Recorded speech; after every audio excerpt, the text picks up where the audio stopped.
All right, here we are today. Just wanted to talk a bit about the Sega Saturn today on a Friday night. Just kind of chilling here a bit.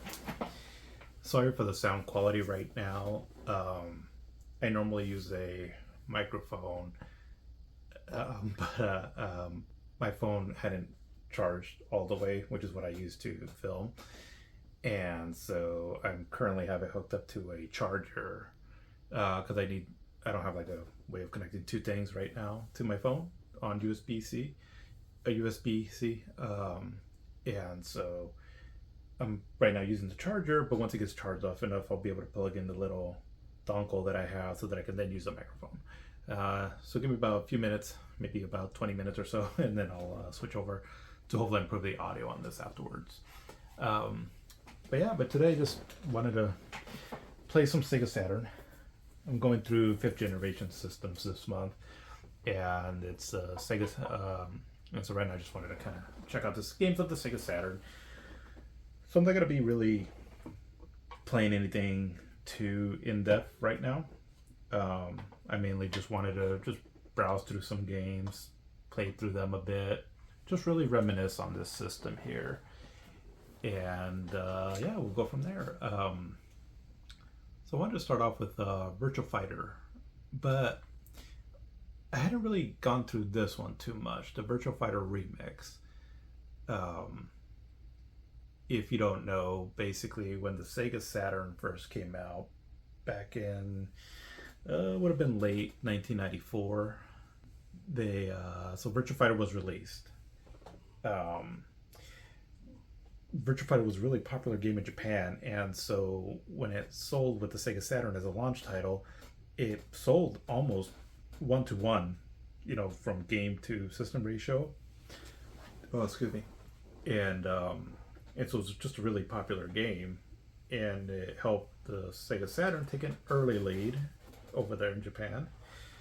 That lead was, of course, very short-lived, because we all know what happened right afterwards, where Sony ended up really dominating. But there was a moment though, right, where the Sega Saturn was ahead, and I think there was that initial excitement of these arcade games that Sega was doing that had really advanced 3D graphics for the time to be able to play them at home. And Virtua Fighter's huge in Japan, so there was that initial excitement, I'm sure, over there. But when it came out, though, well, it was a commendable port. It was glitchy. I'll kind of show it off a bit here. Now, everything that I'm showing here is on an emulator, so just something to keep in mind. That the Beetle code that I used through RetroArch, it's pretty accurate. It gives a pretty good representation of what the Sega Saturn was, but there might be some things that might not be 100% accurate, so just something to keep in mind as I'm going through these here. But even in its original format, the game was a bit glitchy. I don't know what the sound's going to sound like right now, because again, I'm trying to talk over the TV. So again, my apologies here until I end up getting the microphone, and then the sound quality should improve after that. Let's see. So I'm not very good at this game, so I'm just going to go on easy. Let's do arcade.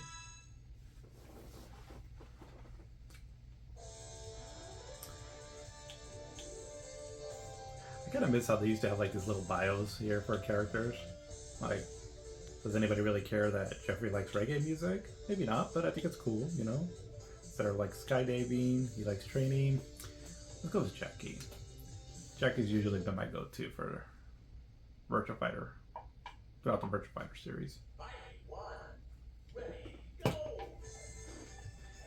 So at a first glance, I mean, it's pretty comparable again to the arcade. It's just the arcade, the polygons looked a little bit smoother. They look more fuller, I guess is one way to put it. But one of the main things too also is they weren't as glitchy. So as you can see in the ring, it's like it's missing some polygons or something's going on back there. And that's really not so much the emulator. That was pretty much how the original version was too.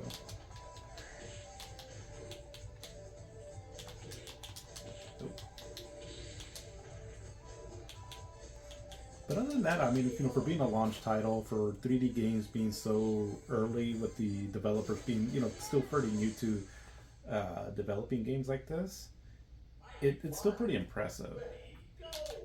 Because one thing that I enjoy about Virtual Fighters is just the responsiveness of the controls.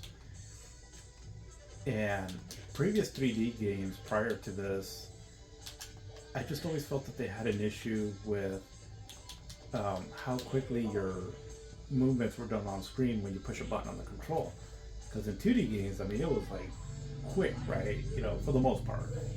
Some games, games that weren't quite as polished, perhaps had a bit of lag on them, or not quite as a good response to your input. But for the most part, they did. And with 3D games, with this one here, I mean, to be like the very first game and to be as responsive as it is, I think it's pretty impressive. And of course, they would only improve on that for later on, but it really set the groundwork, though, I feel.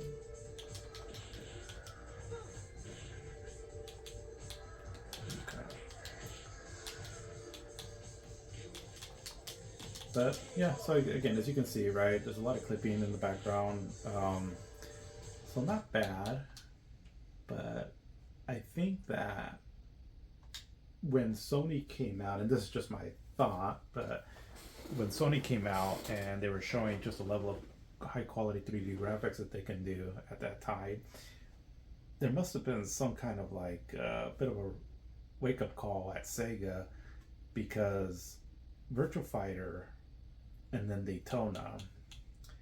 So actually, let's show off Daytona also now.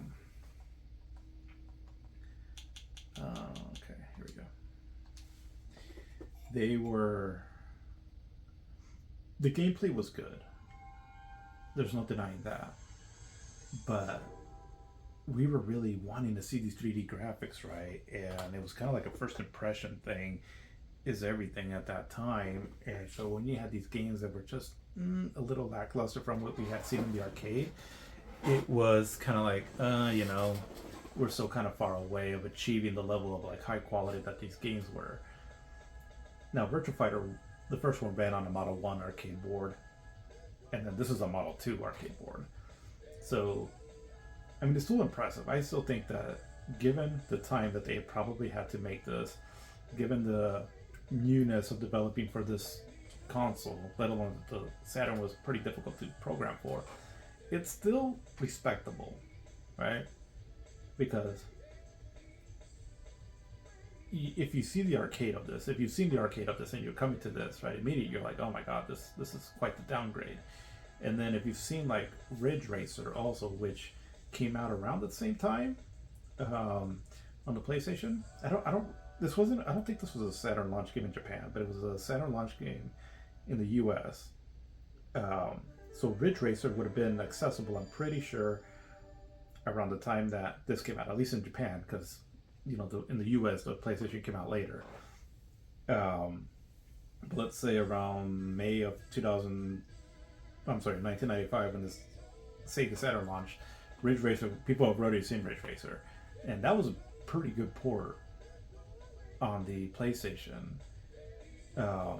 So when you're seeing that and then you're seeing this, it's like, ooh, it's a bit of a hit. But at the same time, though, when you think about like the games of what they were looking like before, so let's like racing games, right? At home, I'm talking about at home. Like let's say, I don't know, like let's say Virtual Racing on the Sega Genesis, right? Which was using that special chip to make the polygon graphics, which was fairly cutting edge at the time. And then if you would have taken like, what is it, Stunt Race FX? I'm just trying to think of like games on the 16-bit around, like Top Gear, I think on the Super Nintendo, or even like on the Sega CD, what was that, Jaguar game. So racing games around that time, And then you go to something like this, it was still a pretty big jump, you know. I mean, I still think that it really said this is the next generation, right? This is where we're going with. And the big part of it was because we're seeing these texture map polygons. And I mean, this is, you know, we weren't really seeing this back then, not at home. I mean, you know, the 3DO had been out and the Jaguar also, right? But I still felt that the Sega Saturn was a bit of a bump up from those systems there. Um, and it was just kind of showing like, okay, this is the starting point, right? And I think there was something to say about that, which I think was um, pretty cool at the time. I mean, it was still special, you know. And unfortunately, this game just gets dogged on a lot because of the kind of the, I guess, the poor quality of the port, but at least the reputation that it has for that. But I don't, you know, like I said, I still remember seeing this and being pretty amazed by it. Granted, once I actually saw the arcade, I was like, okay, you know, this is quite the downgrade. But it was still cool. Oop. Okay, obviously I'm not very good again, as I've mentioned before, not very good at talking and playing. But we'll get to this again. I'm just kind of showing it off. I just want to play the Saturn. You know, the Saturn just has a special sort of feel for me. The other system really gives me this feel. Not even other Sega systems. How would you describe the Saturn?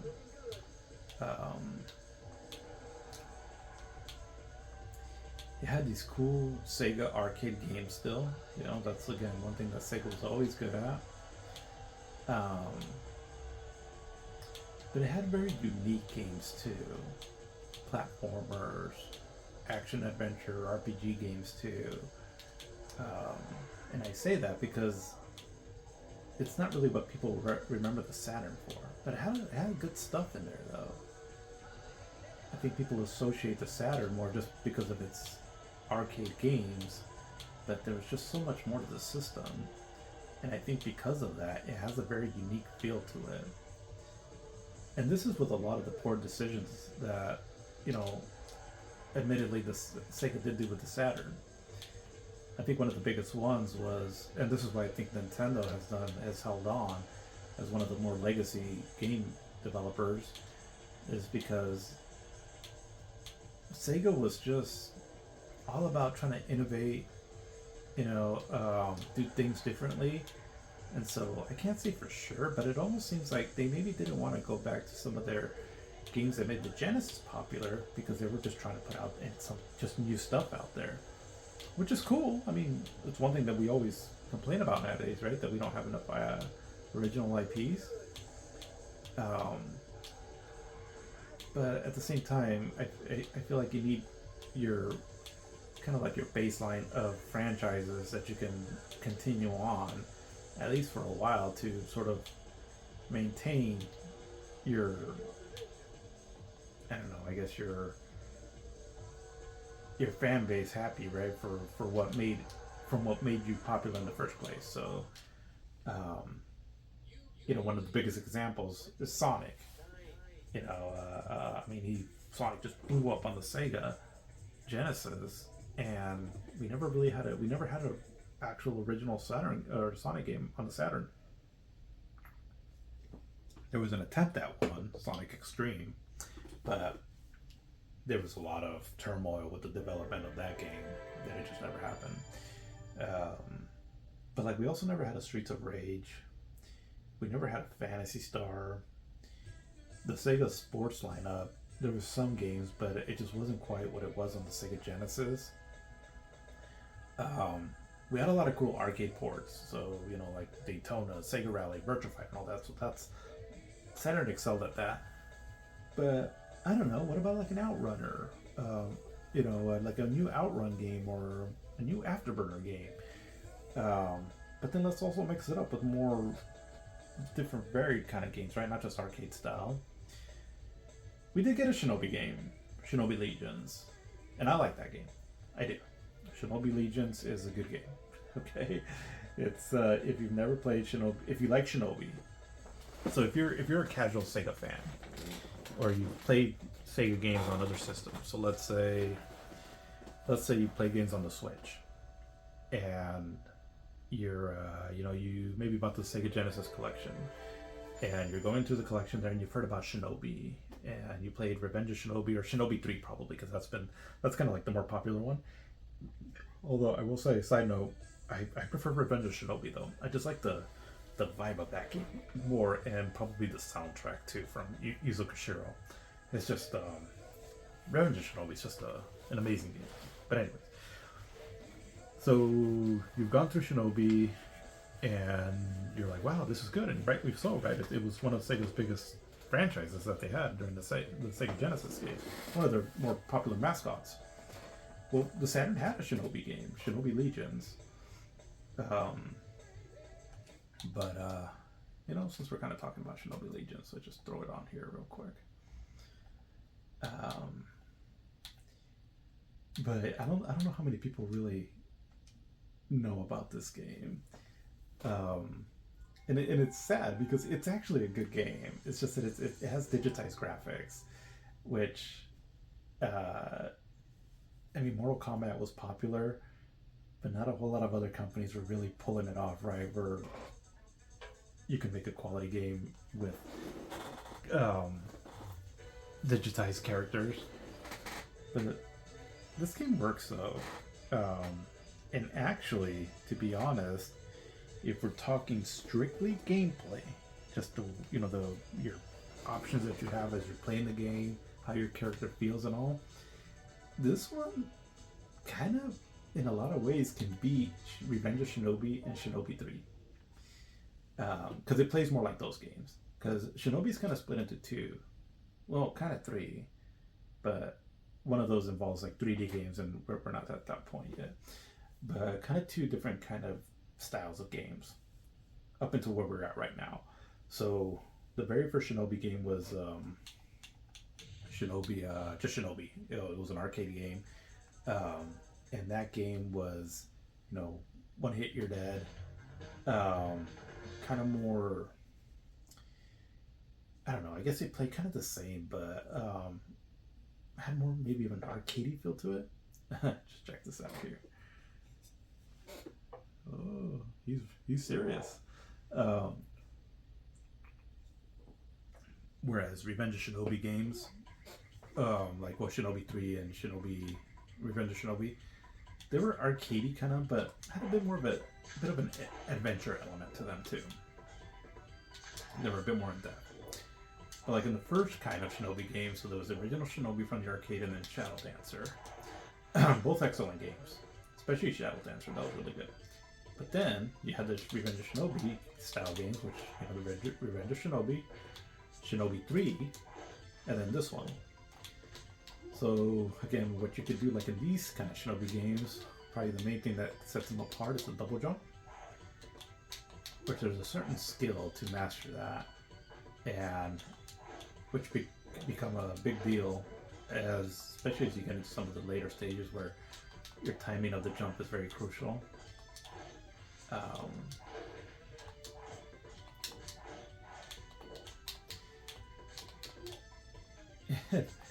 Some of the animations look awkward.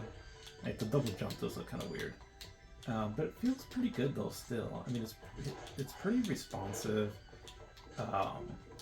It's very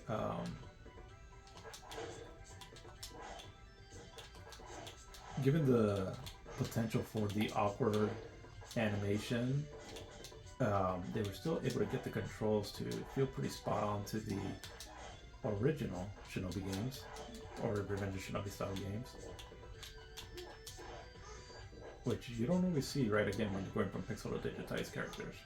Oh my god, okay, I'm not doing very good. I need to pay attention here more. But with this one, you also get the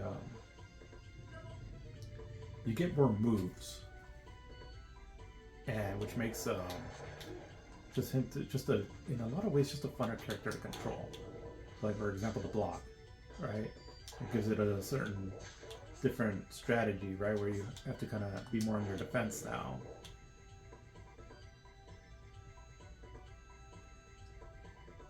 The that kind of cool sort of ghost image that appears in the background.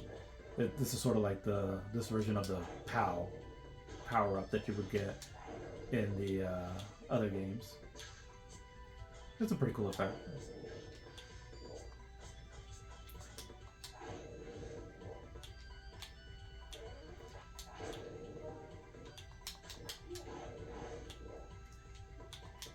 You kind of, there's a give and take though for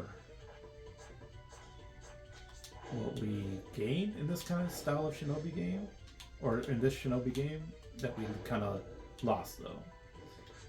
So again, what I really like is the different, the more expanded moveset.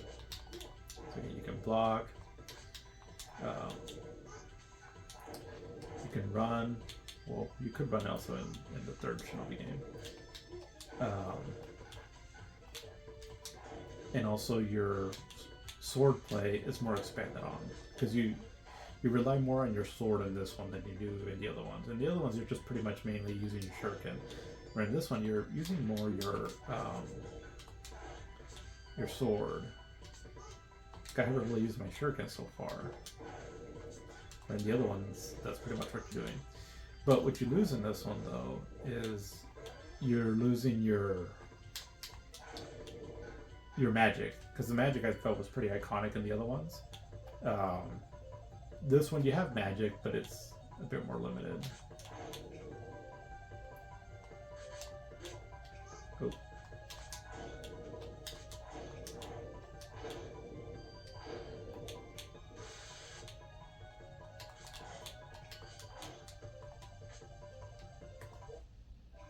Here's the magic.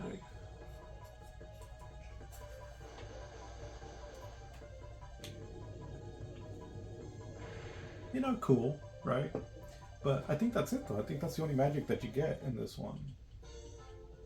So again, a bit of a bummer, right? But like I said, I kind of like his expanded moveset more too also. But check this out.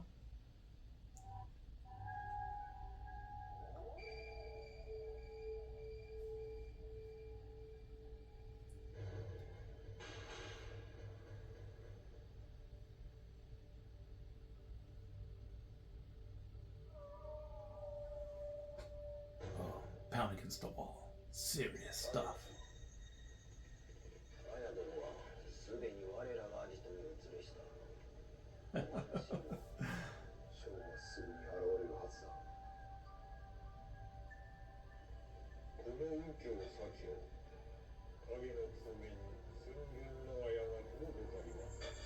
It has sort of like a weird, like, almost like a snuff film of some sort. It's kind of weird, but I dig it though. I mean, I think it's cool. Not snuff films, but the cheesiness factor of it. But almost like the film quality and all just kind of looks something like creepy. But it's, they were experimenting back then with different ways of telling the story.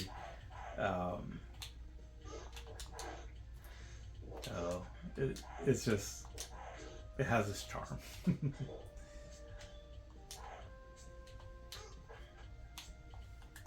Okay, let's go to something else.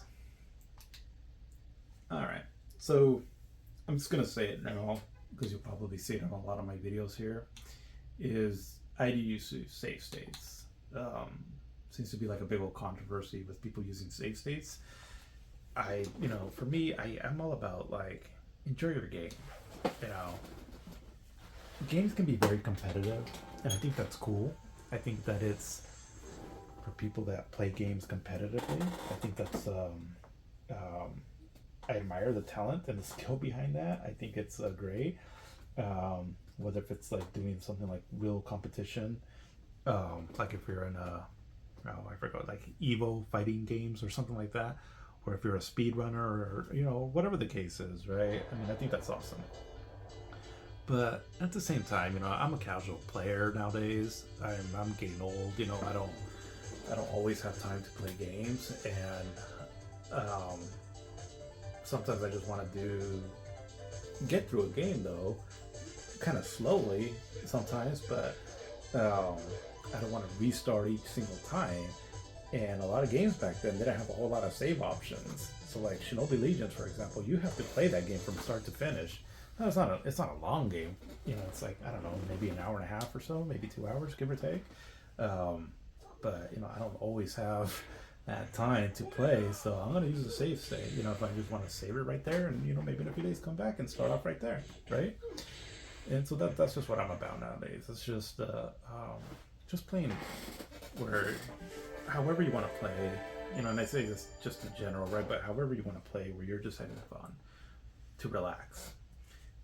Again, I'm all for competitive play. I'm all for that. For people that do that, I think that's great. But I think a lot of people just kind of want to play a game just to chill, relax. Like right now, right? I have a little bit of time to play. I just want to take a memory stroll through the 5th generation of gaming with the Sega Saturn. And I'm not trying to like challenge myself or anything like that. Sometimes I do. Sometimes I still play games to maybe try to challenge myself a bit, but not so much anymore.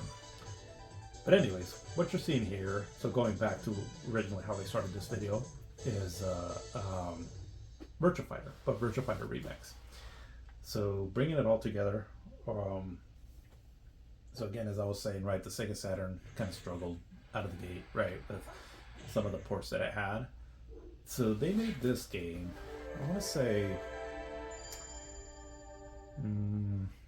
mid 1995, give or take.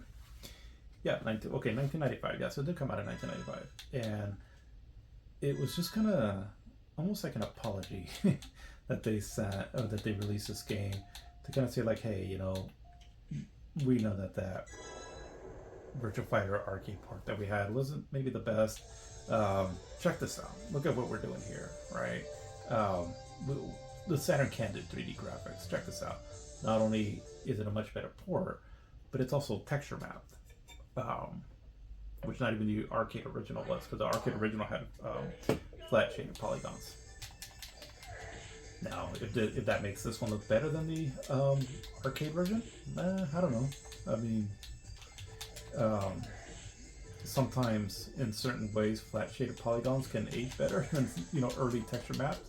But it's so cool though, right? That they were again experimenting, right? Kind of seeing like, okay, let's flex our muscles a little bit on what we can do now.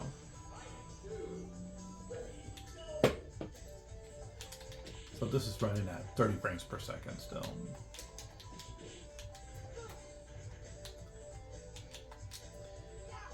I have a hard time coming back to this original Virtua Fighter game because it the moveset is just so limited that I'm so used to doing certain moves starting from Virtua Fighter 2 and on, that when I come back to this one, it throws off my I guess my strategy.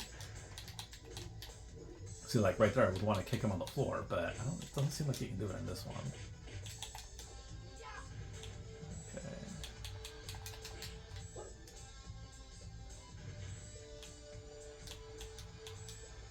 Virtua Fighter, I've always liked the music in these games. It's very upbeat, very arcadey, I guess.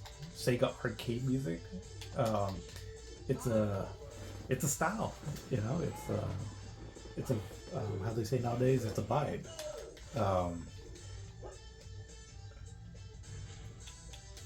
It's like you just hear Sega music and you know that it's from Sega. It's from the Sega game.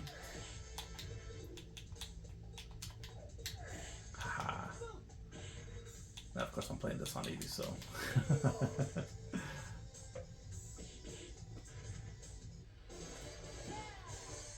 Oh, that face texture. I thought that was funny. Patience, grasshopper.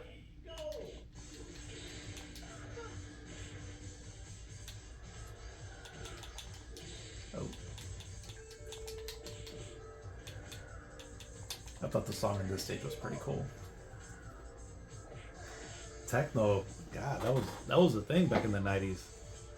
Um, for if you weren't aware of like music styles that were popular back then, techno was in the early to mid '90s and well pretty much throughout the whole '90s. It was a thing. I still remember my brother got a music CD called Rave Till Dawn. Anybody remember that?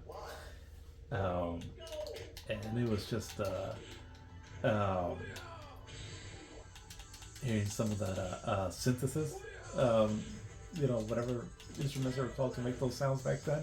It was cool, it was different. It was almost like God, I don't even know how would you describe techno back then. It was almost like this hardcore disco kind of thing, and all. But it was cool though. I used to dig it a lot. And so whenever we would hear techno in a video game, especially like as these fifth generation systems started coming out with CD quality sounds, it was the shit. We dug it back then. Oh shit, I got my ass kicked. Huh? Okay, let's see. I don't know. Let's try this guy. One of these days I'm gonna sit down and really try to use Akira. Like in the new Virtua Fighter one, the Ultimate Showdown, Virtua Fighter 5 Ultimate Showdown. Really try to get a grasp of how to use this character.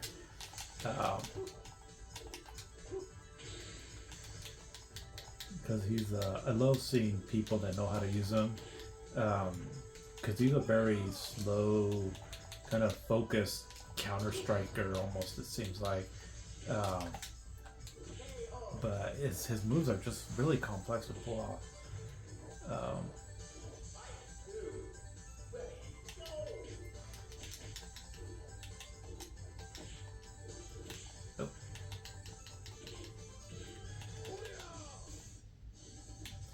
You'll see a little pause here every now and then. It's just the emulator. It's just sometimes pauses like that. Okay, so it was just mainly showing that just to kind of see how the graphics were improving, right, on these games. And this is pretty early on because again, so Virtua Fighter came out in Japan, and when the system launched in late 1994, this game would have come out around mid 1995. I want to say almost like around the fall time, almost. I can't say for sure, but not that much longer. I don't think even a year, right? And then we go to this. This is a big jump. While this is loading up, I'm just gonna look up real quick. When did Virtua Fighter 2 come out in the Sega Saturn? Let's see.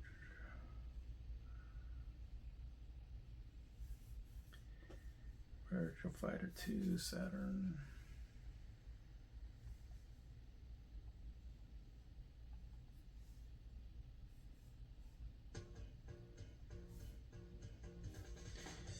Alright, let's see.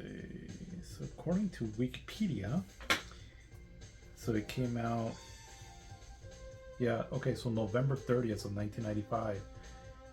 So about a year, right? From the first Virtua Fighter till this one. And so we have Virtua Fighter, the remix one, and then this, and then part 2.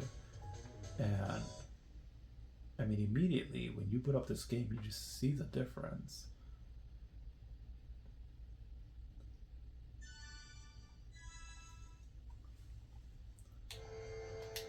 Oh, wrong character. Oh, that's fine.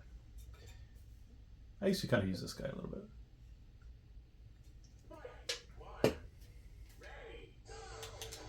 But just pretty drastic difference, right? I mean, just the movement, the textures. I mean, that was quite the change.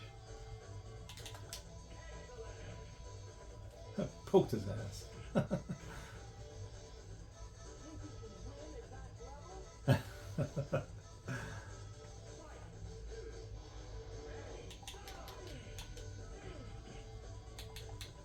I like his animation, the Leon guy or Lion.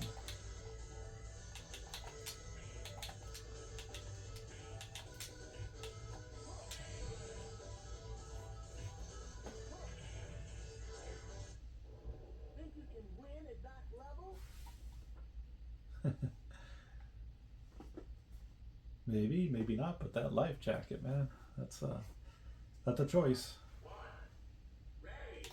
for for your wardrobe. This stage is pretty cool. I like the music to it.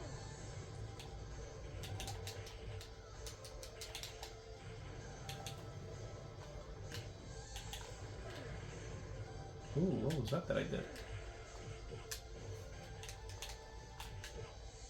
Huh. I don't know.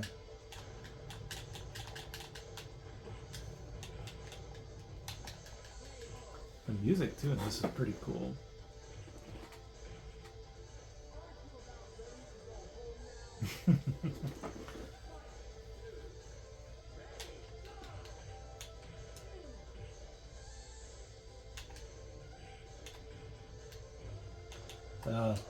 The jump though. They've gotten a lot better with more later releases, but in this one it was so floaty.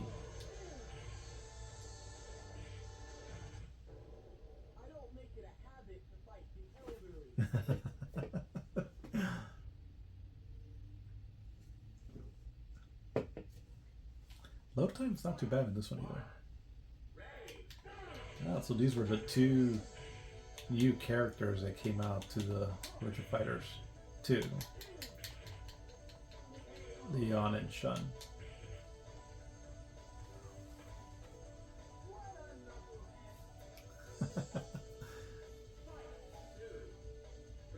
Depending on how much life you have and how much time is left on the time clock, will determine what kind of a win quote that impose that your fighter has.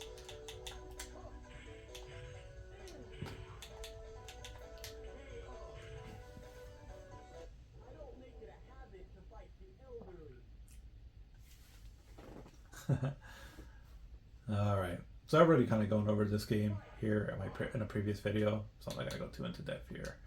I'm gonna pause this now for a bit and see if I can get my little audio set up to sound a little bit better now. All right, and we're back. Okay, so that's just how I'm doing things nowadays. I'm just not even no major editing or anything. We're just gonna just kind of flow with it and see how it goes. I'm just trying to have fun with this right now. I'm, just kind of testing how I want to continue doing this, right, and just make improvements as I go along. But a lot of it is just kind of talking about games and all, and hopefully somewhat decent audio, and at least that you can kind of make out what's being shown on the screen. But let's see. So next thing I was going to show is Daytona Championship Circuit Edition. So the first Daytona game that came out, it was, again, it was pretty well received. I mean, I think it sold pretty well for as far as the Saturn games are concerned. But there was definitely a disappointment though with it for a lot of people, right? Just because it was not what they might have hoped for, right? That as a comparison to the arcade. So just like Virtua Fighter Remix came out almost seemingly as an answer to that, this game seemed to come out as an answer to the original Daytona port. So let's see. So again, so the original one would have come out on the Saturn in the United States around, the spring, May or so of 1995. This version here, according to Wikipedia, came out in November 21st of 1996. So over a year. And it is an improvement. What I like about this port is that right there, just technology wise, how much they were able to improve. And again, just kind of give hope to Sega Saturn fans at the time, right? That the Saturn could do 3D. In 1996, the Saturn was already kind of starting to show that it just wasn't competing very well against the Nintendo 64 and especially the PlayStation in terms of sales. But there was a few of us that are, hardcore Saturn fans, right? And so we were holding out that things would improve. And back then, the sales of systems and all that, I remember reading them in magazines and all, but it just wasn't quite as known as it is nowadays. Um, so I knew that the Saturn was lagging behind. We just didn't really know. At least I didn't, right? Back then, just exactly how much. Let's see. There we go.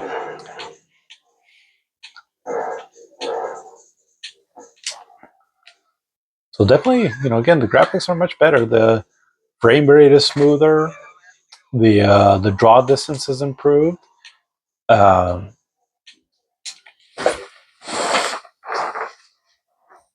yes. I just had a very quick question. Mm-hmm. So when you're at lunch day. So, like I said before, right? Which is why I like save states because you got kids and things just kind of happen, so you have to just stop what you're doing right away. Uh, my daughter's funny. But anyways, so yeah, so again, definitely an improvement. Um,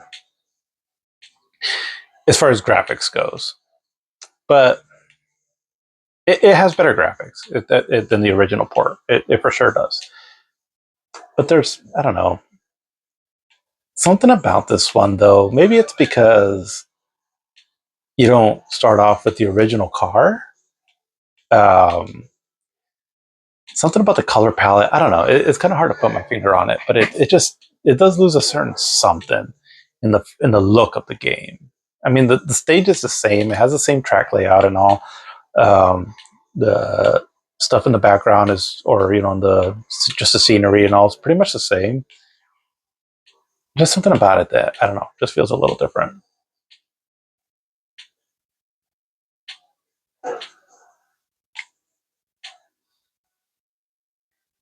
There's a music too, also that was changed.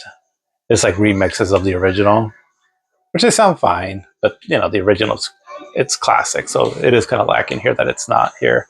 I think you can unlock it in the. I don't know if in this one, but maybe in the Japanese version. I'm not sure. But what's set by default though? It's I don't think the original vocal ones are what you can access right at the start, anyways. At least. Um, it's been a while since I played this version here, so I'm not quite familiar with all the options on it. But I just remember being a bit disappointed in the music.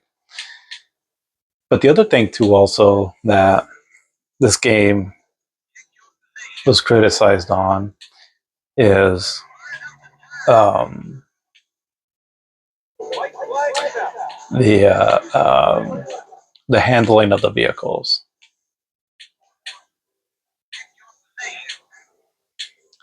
It it doesn't feel bad. I mean, right now that I'm playing it, because it's been, like I said, it's been a while since I played this. I kind of forgot. Um, but it doesn't handle like the arcade. It does feel a little bit different,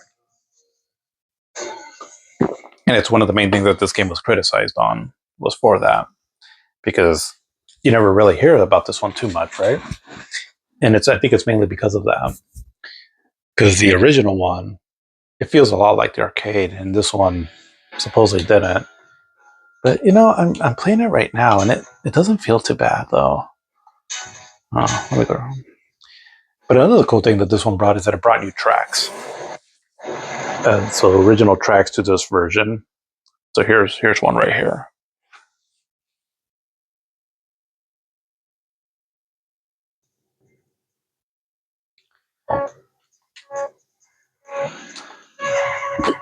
They're not as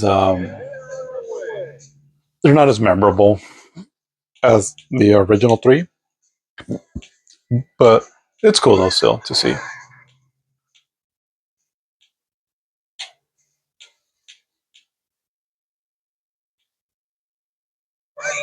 It doesn't look bad though. When put in the right hands, the Saturn could do some pretty decent pretty decent 3D graphics.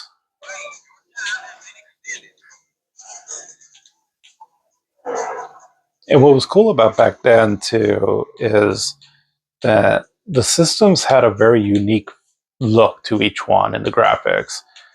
Like when you see a Saturn game, and then you see a PlayStation game, and then you see a Nintendo 64 game, you can almost immediately know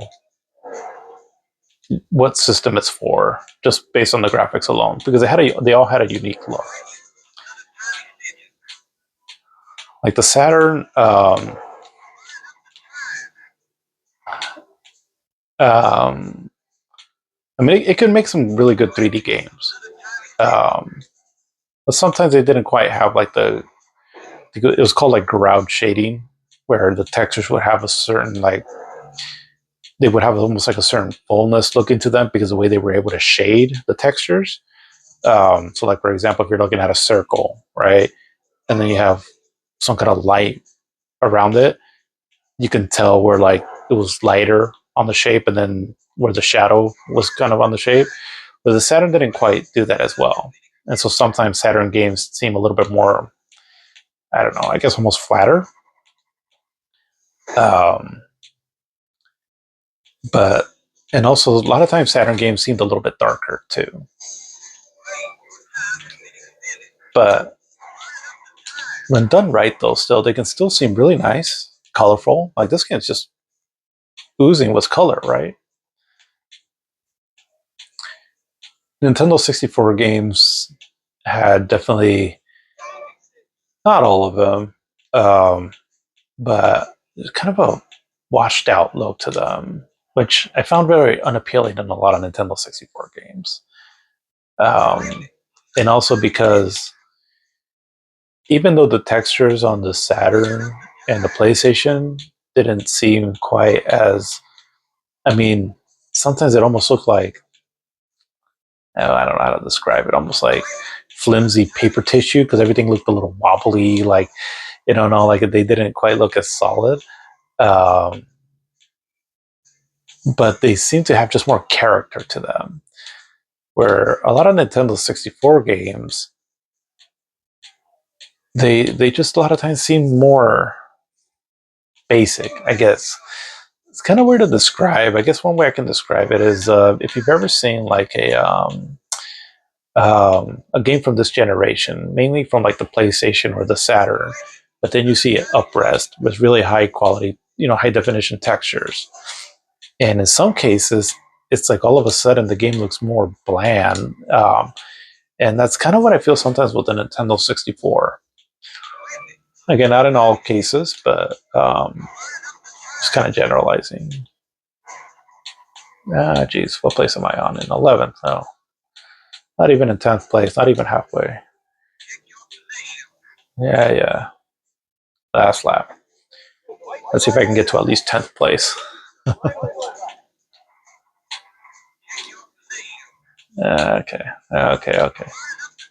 Ah, I remember I used to be so good at this too.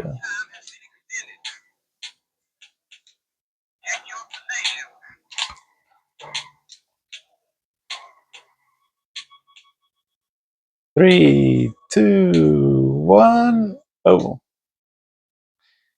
usually most racing games will give you that slight little bit more, right, after the timer goes down, but your car still kind of advances a little bit more. And if you happen to get to a checkpoint within that little extra, almost like grace period that it gives you, you can still make it across. But not in this one. That was a dead stop. Okay, but yeah, Daytona, USA.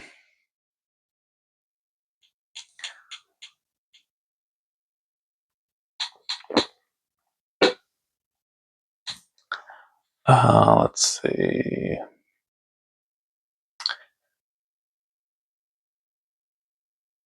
I know what. I'm gonna play this. There's another early Sega Saturn game.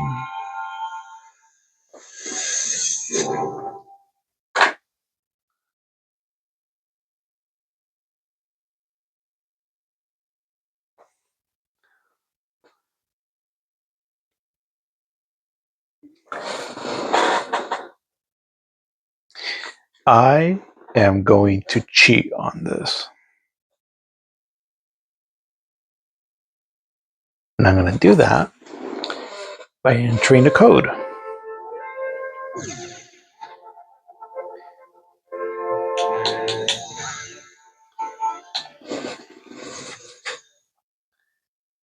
Let's see, is this on reverse? Okay, perfect.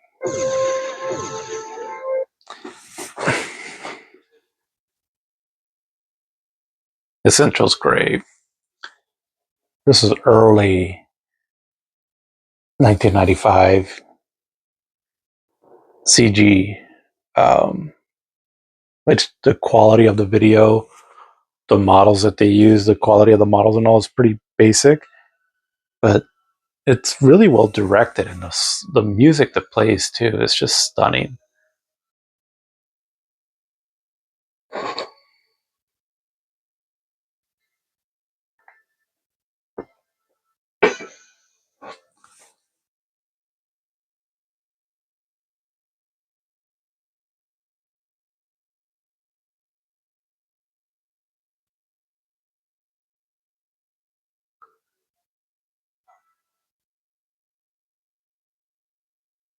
And if I remember right, I think all of the dialogue that is in this game was from a. It's like they created this language. It's not like I think originally I thought it was just Japanese, but no, I want to say I think it's they created a specific language for this game. Um, Sega put a lot of money into the Panzer Dragoon series, and it's a shame that it didn't take off. I mean, ultimately, well, at least the first two on the Saturn were more just rail, on rail shooters. But I think that they really wanted to do something with this series because the third one, Panzer Dragoon Saga, that's like it's a lot more fleshed out. It's an actual RPG and all, where you have a lot of you go to different lands and has you visit towns and you get off your dragon and um, has a lot of like RPG like mechanics and all. It's fairly lengthy too for an RPG. It's a bit on the shorter side, but for like a game that originated as an on-rail shooter, it's pretty lengthy. Um, so they really wanted to do a lot with this world. It seems the game just never really took off though too much sales wise. And again, it was on the Saturn, which the Saturn just wasn't that popular of a system. But there was a lot of love and care that was put into this series, and the the remake that came out of this one, part one, I think is really good. It didn't launch the best because they had a lot of bugs and just some of the choices that they made with the way your dragon handles wasn't that good. But they patched it up and fixed it, and I think it's an excellent remake.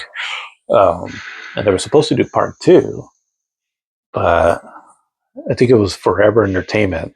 Um, but it hasn't come out though, or they haven't really announced anything. I think they said that it was going to be released at the end of 2022, I think, or something like that.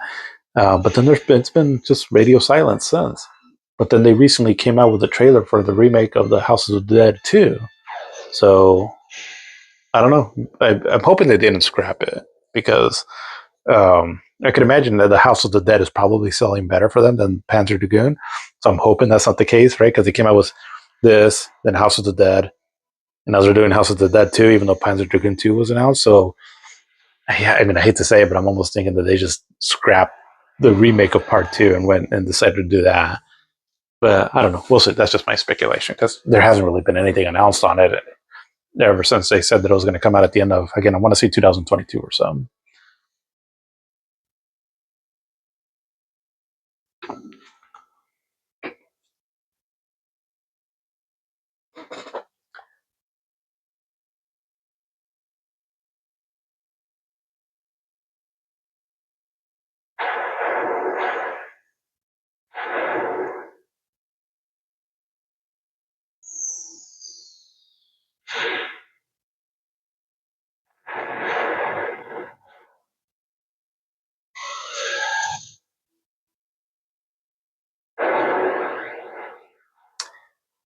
This is this is still cool.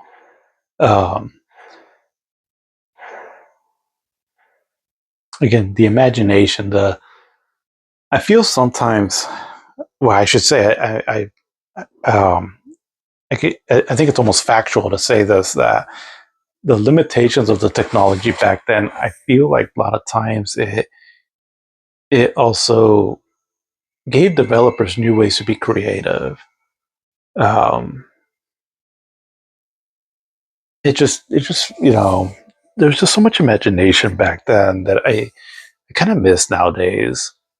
Um, I'm not a developer or anything, but it seems like I mean, developers now have like this wide assortment of tools that they can use to create things that I just sometimes feel like there's a certain uniqueness that is lost. Um, and the talent is there. I mean, there's plenty of talent out there. I mean, there's some. I mean, some of the stuff that's coming out is so amazing. I, I think it's just a certain uniqueness, that is. I feel like for me personally, can be lacking sometimes.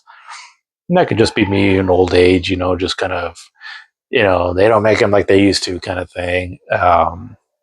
But it just feels like that for me sometimes. But check out the remake though if you haven't. Um, it's this just improved in a lot of ways visually. Although the sound effects, last time I played the remake, there are certain things about the sound effects that I preferred on this one, like when the dragon bows his head down. Um, the kind of screech that he gives in this one, it sounds more like it's in pain, where in the other one it doesn't quite sound as pronounced that way.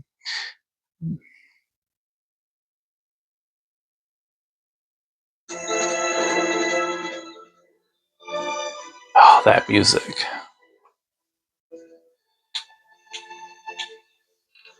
I mentioned it before in my other video, but the music, a lot of soundtracks from this generation were just truly stunning.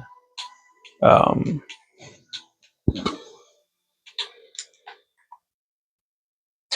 I already played the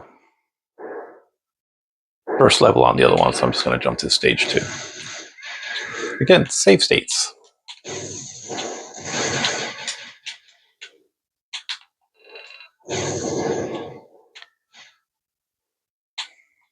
Oh man, when I saw this stage, I was like, holy crap, we're in the future.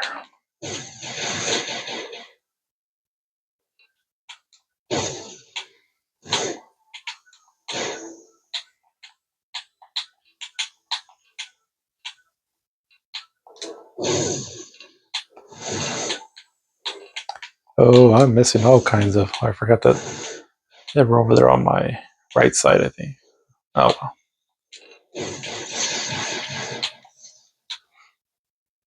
Like, I love the way your gun sounds here, and then also the homing lasers.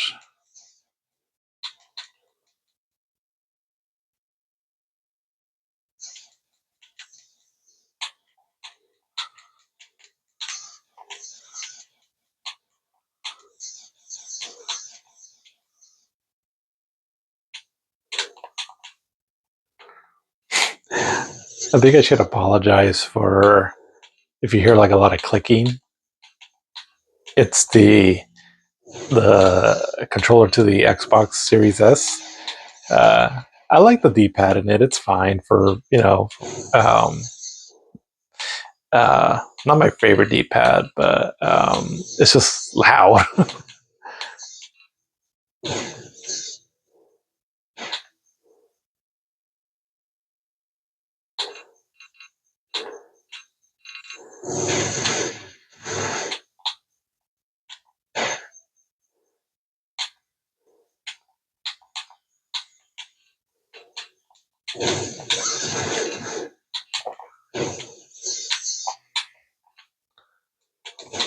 God, I used to know the patterns of these.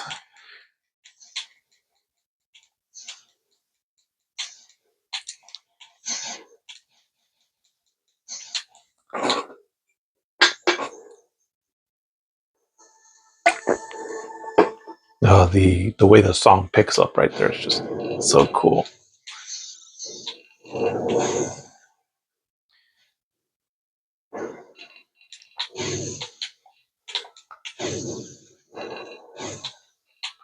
Vroom. I love that sound effects of the homing list. Vroom. I'm trying to be a little quiet as I play right now. As my family's sleeping, but normally what you want to do there is um, the A, B, and C button shoot in this one. Like if you tap on it, right, it'll shoot the main gun, and then if you hold one of the buttons down, it'll target, and then you let it go, and then it'll shoot the homing lasers. But if you kind of tap really fast between two of the shooting buttons, so for example, B and C, you'll shoot a really quick laser, and it's really helpful in this part right here to stop some of that green stuff from hitting you.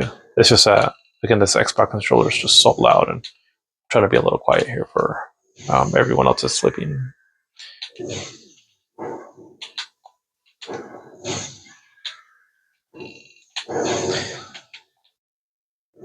I like the Xbox controller, but I'm wondering if I know 8-Bit Do makes a lot of really good controllers. I'm wondering if maybe one of their controllers would be a little bit quieter.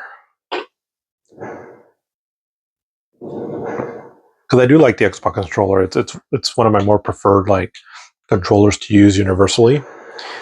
So, for example, I have the Steam Deck, and I like using the like an Xbox controller when I use the Steam Deck on, like when I have it plugged into the TV. But it's just really clicky.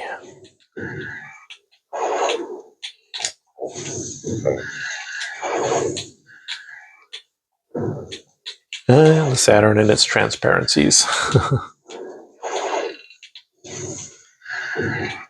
The Saturn could do transparencies.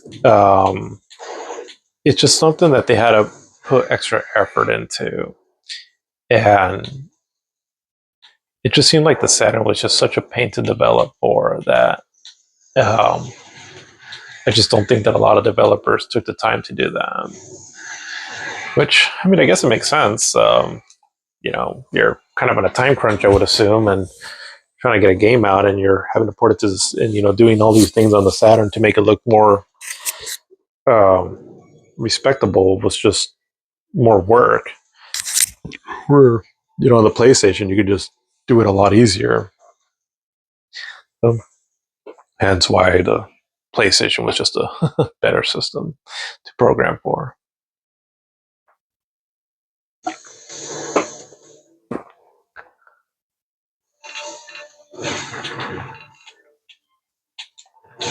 That's a great song too. No, but the composer of this game, he did anime. Um, I think or was it anime or TV show or something like that in Japan. So he comes from a TV background or film background, I guess I should say, of some sort.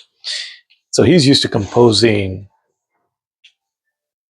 or I should say he was likely used to composing over something that had already been done, right? Because like in a movie, it's done, right? Like there's um, not like a video game, right, where the action can change and shift and all. Um, where because this game goes on rails, so the stage is going to last um, exactly the same for everyone as far as like the timing of everything. So because of that, they were able to do a soundtrack where it was orchestrated along with the action of what's going on. Um, so, for example, like, see, it's kind of slowing down a bit.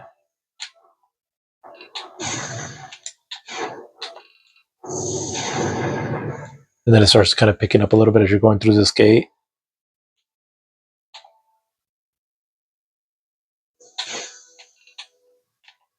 And now it kind of kicks in again into a new tempo here as you're having all these guns shooting at you. And again, they could do that because the game is on rails, right? And so it's gonna the speed at which the stage is moving, it's always going to be the same.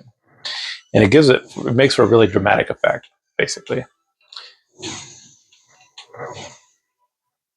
Yeah, just an amazing soundtrack.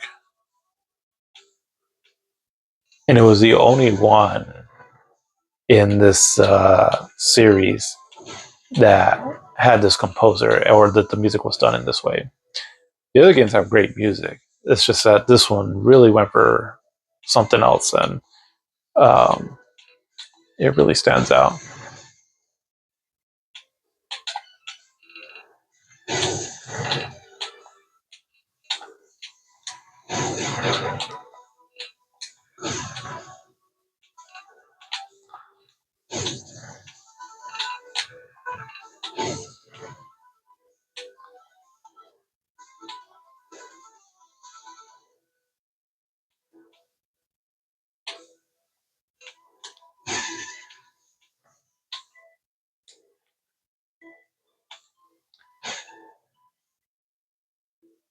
And that's one thing. The Saturn especially, but if you look at the textures from like when those rock formations are in the distance, and then they get closer, and all of a sudden like the details become just a little bit more pronounced. Um, that's just the nature of 3D games. I mean, you still see that nowadays, but it just kind of stands out a little bit more back in these older games. I still like these 3D graphics though. Again, maybe just because it's the generation I grew up in, but um, I would advise though, if you're someone that didn't grow up with this generation and you're trying to get back into it, and you're looking at these 3D graphics and they just look just really crude. If you're not already, try playing the games in a 4:3 aspect ratio, or if you want like a pixel perfect, if that option's available. Um, because I think what happens a lot of times is we're so used to games in widescreen that fills out the whole screen and all. So like if I were to look at this game here, and if I were to stretch it out all the way, um, it's going to look really well. Let me see if I can do it. Um,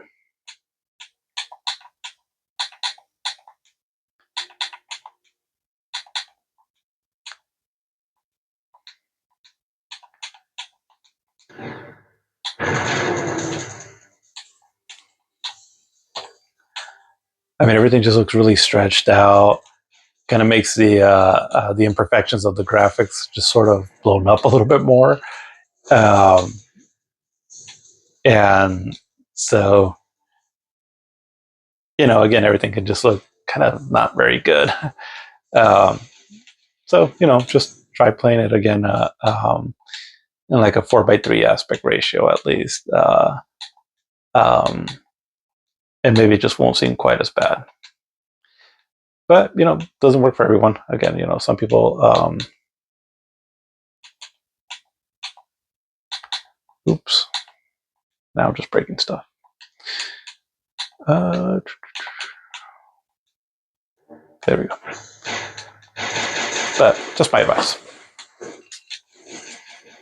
Same thing with 2D games, or like, but I feel like it's even more worse with 3D games.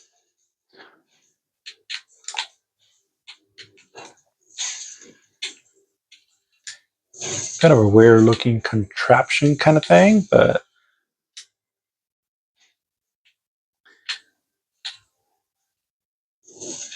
is it like a helicopter and a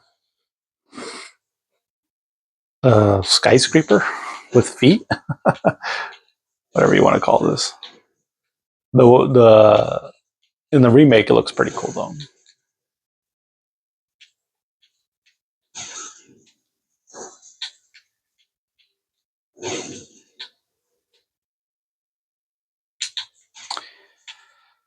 But yeah,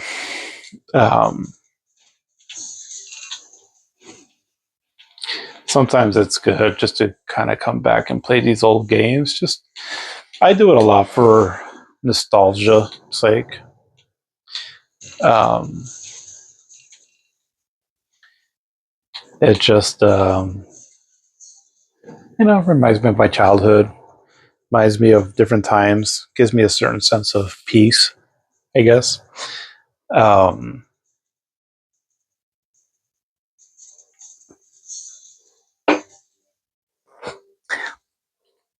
I think a lot of people gravitate towards retro games now because kind of their simplicity of pick up and play. A lot of games nowadays, and if this is not like a knock on what's better, right? Games from back then or games now.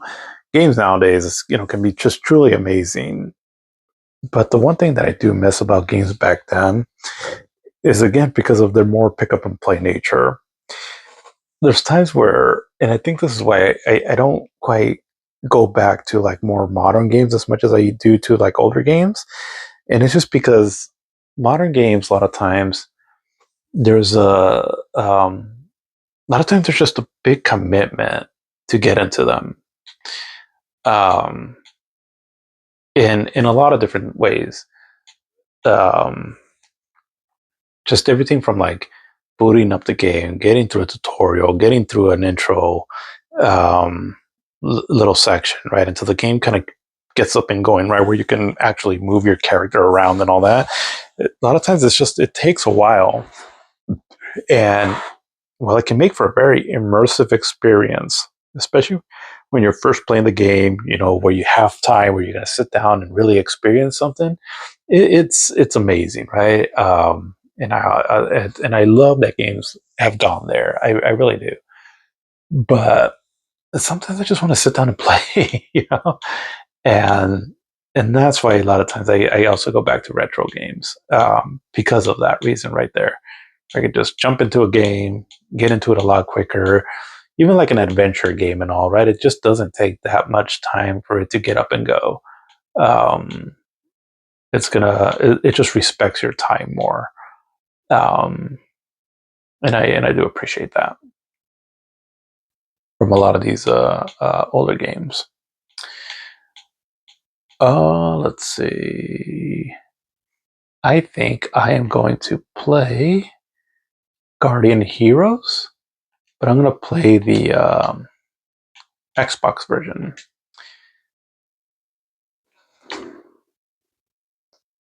So this is what dev mode looks like. I have a few emulators on here. Um, it's a cool option if you have an Xbox and you want to get into emulation and all that. Check it out. I mean, it emulates games really well. This is gonna take a sec here to get back into the Xbox part of it. So one of the kind of downsides of it, but it's not that big of a deal to me. There used to be a way where you can emulate games on what's called retail mode, which basically just like the main screen from the Xbox, right? But Xbox ended up taking a lot of those emulators down, which I mean that's just the nature of emulating. Um, but so the trade-off is that you pay $20, assuming that Xbox doesn't change their policies or anything, right? You can always go back to the dev mode. Not as much fear of the emulators getting taken down and all that. But the kind of downside is that as you're switching between retail and dev mode, it is a bit of a wait time here, which you'll see here in real time here. But hey, I mean, if you're just hanging out, just chilling, like here, I'm just drinking a few beers, just relaxing, talking. So, it goes by pretty quick. So, not too biggie. Um, but the Xbox Series S, maybe not what Microsoft wanted the system to be popular for, but it's why it's popular for me, is because it can play a decent amount of modern games pretty well enough. I mean, really anything from like the 8th generation and down, you're going to get a pretty good experience on the Xbox Series S. Um, 9th gen titles, some of them, I mean, uh, if you really, really care about like graphics and all, some of the games might be a little disappointing, right? Especially knowing that there's just better ways to play them. But anything below that, I mean, it's going to play pretty well. And then if you access dev mode, get some emulators on there and all, get a hard drive, right, where you have a lot of your ROMs and all stored on there. This is a pretty cool little machine. And it's fairly cheap, right? And then let's say you get Game Pass on it, if that's your thing. Um, it's solid. It's a solid machine, right? Um, for that reason, right? I do enjoy the Xbox Series S.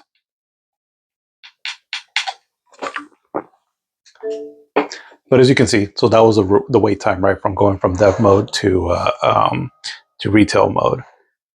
When you're going from retail mode to dev mode, it seems to take a little bit longer though. So just a heads up on that. I could be wrong, but that's just kind of the feeling that I've been getting from what I've seen the last few times I've gone back and forth between them. But Guardian Heroes, I love this game a lot. I think it's probably my favorite Saturn game. Um,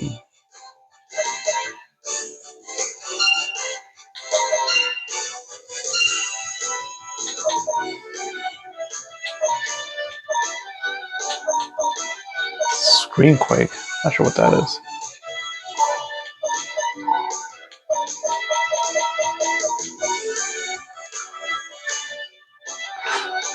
All right, so I'm going to keep the original Saturn graphics. You can go between like this style, which, well, actually, they look kind of more like they almost have like a color pencil shading to them, or just the original Saturn style. You can't really tell here until you actually start playing the game, but we're going to stick with this style here. Okay, so here's a little. I'll show you kind of like a, I guess you can say like a secret that you can do, where you can play it on normal but with a lot of continues. Um, this game is really cool when you see all the craziness that can happen on screen, and you don't quite get it as much right if you play it on easy. But this is a little trick here that you can do. So you start up a new game on easy. This is how we make. Okay. Yeah. Hans is always my guy. I've never really rushed him out with a lot of these other characters. He has some pretty cool fast moves and like lightning kind of magic. She has a lot of like magic spells and all, but it's pretty weak. Kind of the same with him. Um, he doesn't have a lot of magic, but he's just more of a tank. I just generally prefer playing those kind of characters in these kind of games. You were right, Randy. The Sword of Legend wasn't just a fairy tale. Doesn't seem all that. Oh yeah, special though. Whoa, Han, be careful. That's centuries old. What if it's fragile?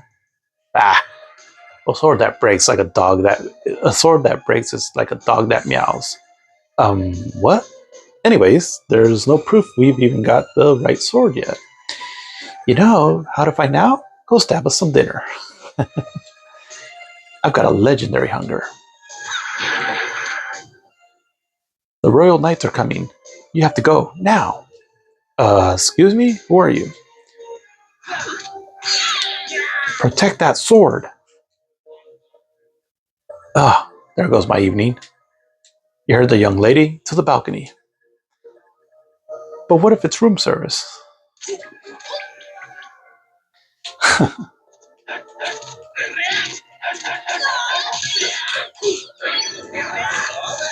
This part right here, if you wanted to, you can just walk all the way to the right and it'll end this section. I kind of like to level up a little bit though.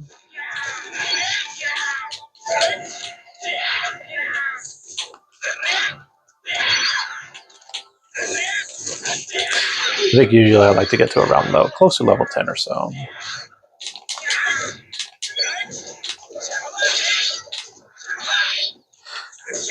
My favorite character to use is actually, I think her name is Selena or Serena, the girl there in the red armor. But you have to beat the game, I believe, before you can actually use her.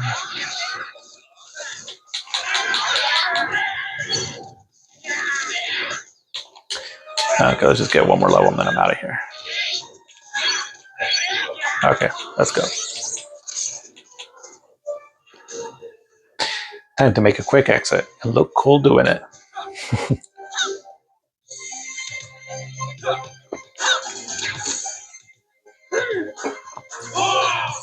Cool.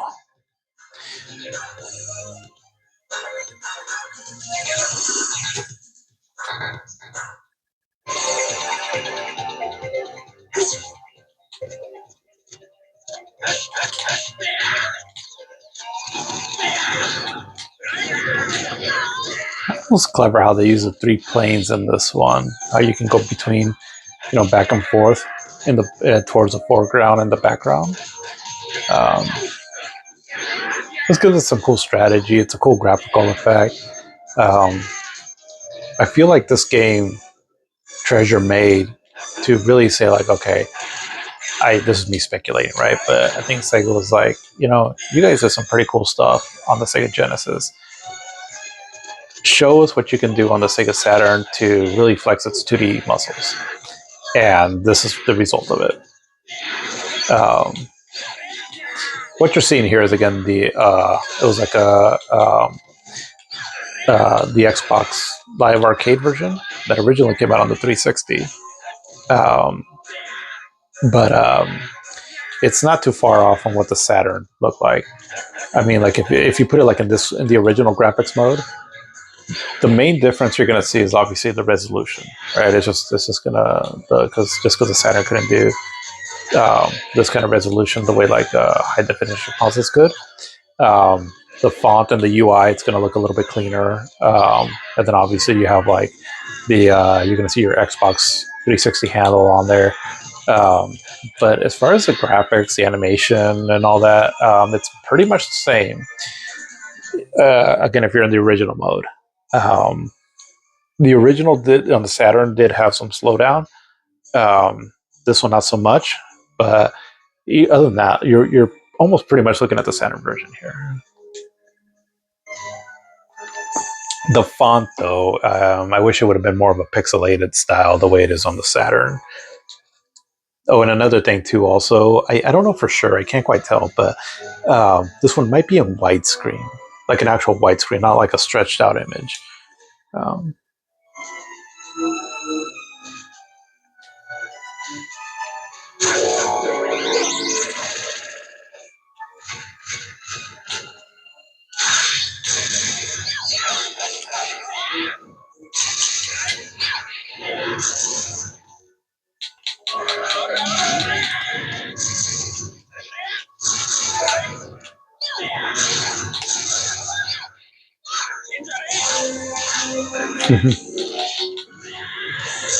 and just all the effects that it's throwing out, right? It's pretty stunning how everything scales in and out.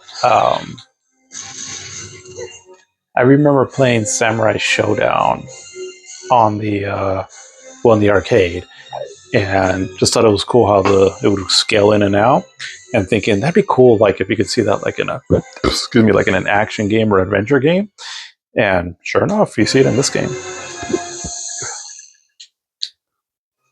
This part's so cool.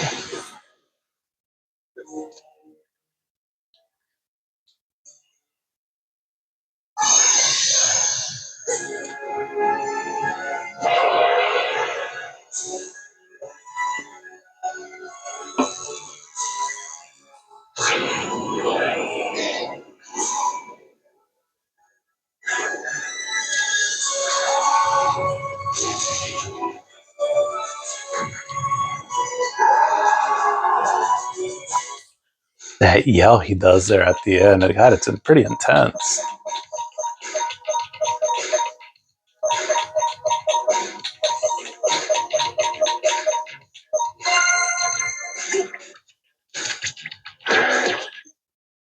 Okay, so after you beat the first part, or that first little section there, so you exit the game, and then you go to story, you're going to go normal, and then go to continue.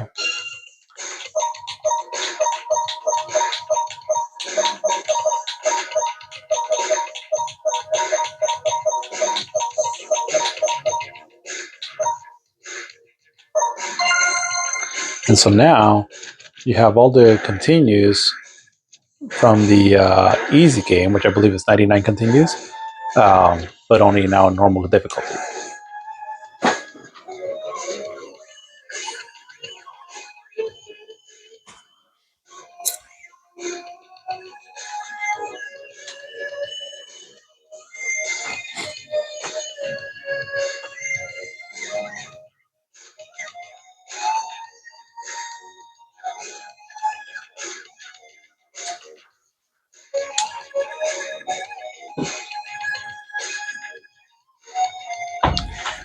All right, so stepped out there for a bit, just kind of making sure my youngest daughter's still asleep.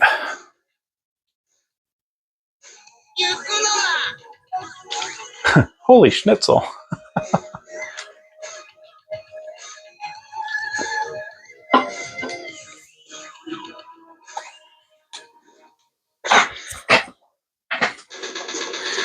So now that you have him, you have a few different commands you can give him.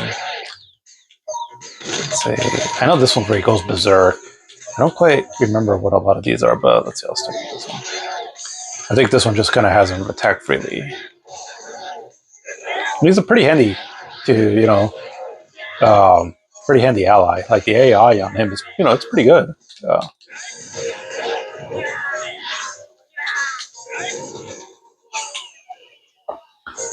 I love the music to this game too. It's just very, very catchy, very Sega-like sounding. Also, kind of like I was talking about the Virtua Fighter games earlier.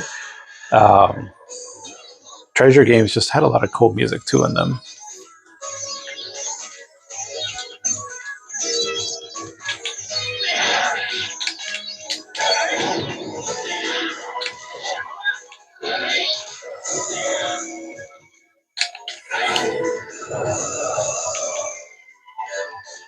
Okay, yeah. So credits. So it says 99 credits up there.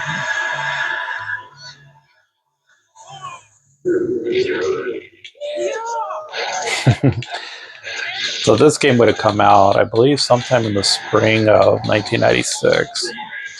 And I remember this is again still where I felt the Sega Saturn was still had a fighting chance. And we would read Game Fan magazine. That was kind of like our video game Bible back in the day. And they were, admittedly, they were a bit of a Sega bias, at least the main Dave Halverson, which, Sega was, I won't say that they were ignored or that they didn't get their due back then in other magazines. It's just, I really felt that Sega had a lot of quality stuff that a lot of times would get a little downplayed in the video game medias back then. But Game Fan would definitely give them their due. And like I remember when they had this on the cover of one of the Game Fan magazines in early 1996, and then when it got Game of the Month in one of the magazines, and they had a big old spread on it and all. And I mean, I just, like I said, I absolutely fell in love with this game and all. And I was like, yeah, this game is, it's the shit. It's cool. It's fun. It's original. It's treasure. Kind of feels like Gunstar Heroes, but like in a beat 'em up style. And it was all that for me. But I really don't remember this game getting praised too much in other magazines. I think that like they thought it was cool, but don't really remember it getting praised a lot, which is a shame because nowadays this game has a bit of a cult following. Um, it's just 2D games back then didn't have a whole lot of a fighting chance unless you were like a Capcom fighter, because otherwise everybody was wanting 3D. That's what they wanted, right? And this game is a pretty stunning looking 2D game, but we were just so like, 3D was so new. It was just the next frontier, and that's what we wanted. And so, unfortunately, a lot of these 2D games just kind of fell by the wayside and just weren't really celebrated that much. But nowadays, I think, because I think nowadays, especially with the indie scene, I think a lot of gamers nowadays are just very accepting of 2D now. Um, and I think maybe that's why this game found a bit of a cult following. Um, but yeah, it's just a shame because I mean, technically, even this game is amazing. Aside from its gameplay, the choose your own adventure kind of style that you can do with going through the stages. This song cracks me up.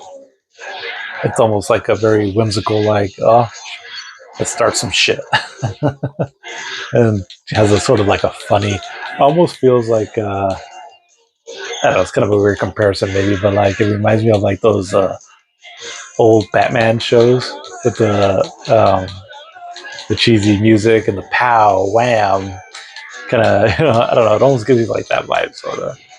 Um, but it's what makes it fun, though. Treasure has a style, Treasure definitely has a style. Um,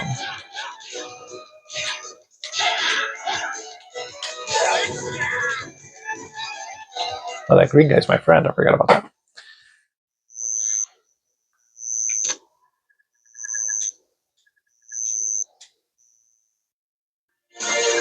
The animation is pretty good in this too. For so many characters on screen and all the effects going on and the scaling. And, I mean, 2D games of this era just were amazing. Um, it's just too bad we never really got a whole lot of them.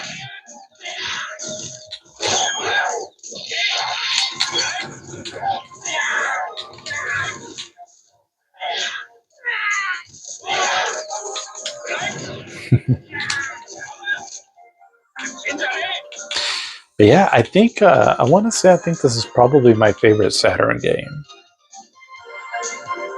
I just love the originality to it, and then also because I just really feel that it really does, um, it really flexes what the Saturn could do. Um, like if I think that if you were to say like, okay, give me a game that really showed what the Saturn can do that played to its strength, this would probably be the one that I would consider to be a highlight.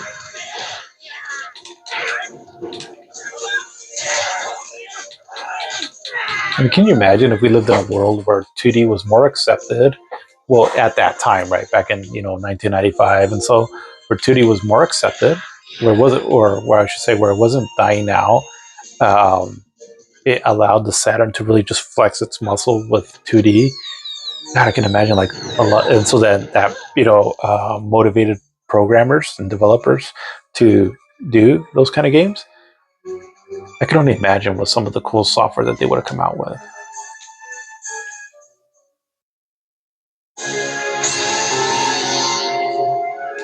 Motherfucker.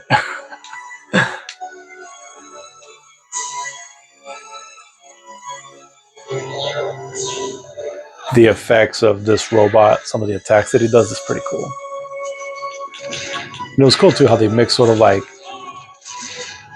like robots and all in this very kind of medieval world.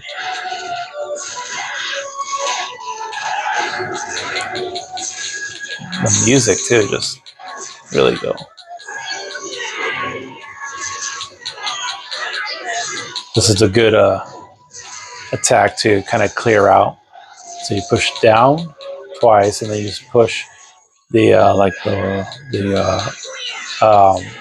power attack button, and then down as you're in the air. And he comes down like in a flying sort of like, just comes down towards the ground flying in a flaming crash, and it's pretty good to clear out some enemies.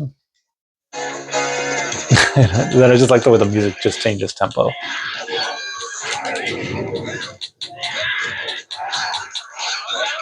And it's got its RPG elements, right, where you're leveling up your character. You power up certain attributes. Um,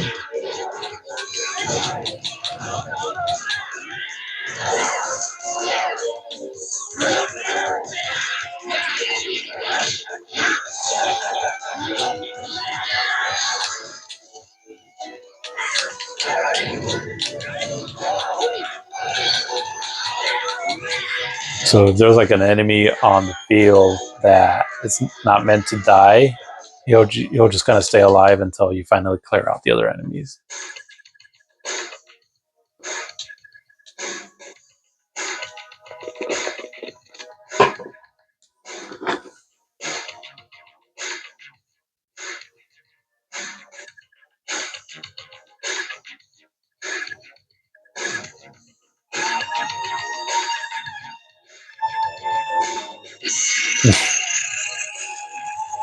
Kind of reminds me of Kefka from Final Fantasy VI.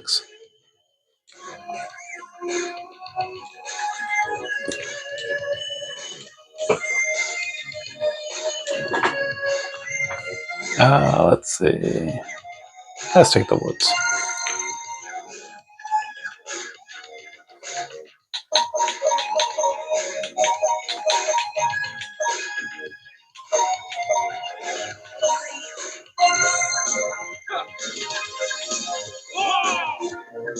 Whoa! All right, I think I'm going to stop here on this one.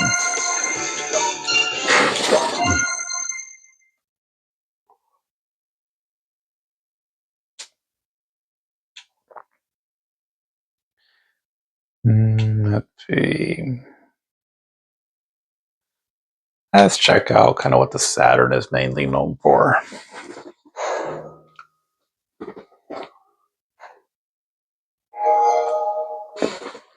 Nights into Dreams.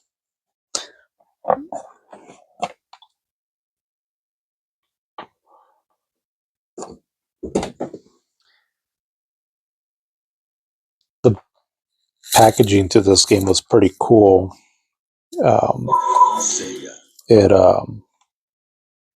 came like in a pretty big box because it came with a 3D controller, which I thought was pretty generous of Sega to do. Because, so if I remember right, so this game came bundled in with the controller, the 3D control pad. And I think the game, I don't think it was that expensive. I want to say 60, 70 bucks maybe? Could be wrong, but it wasn't that big of a jump in price, considering that you're getting like a really quality controller, right? The 3D analog controller was for the Saturn was pretty good.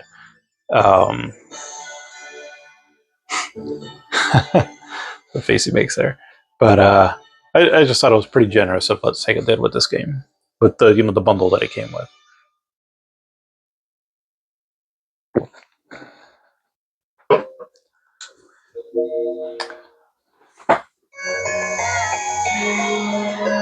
Let's just go with the Saturn kind of graphics.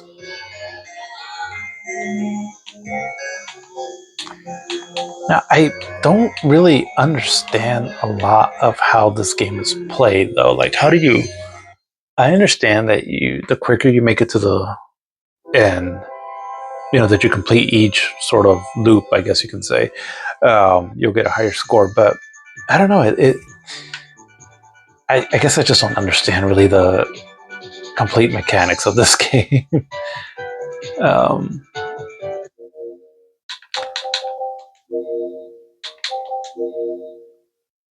Let's see.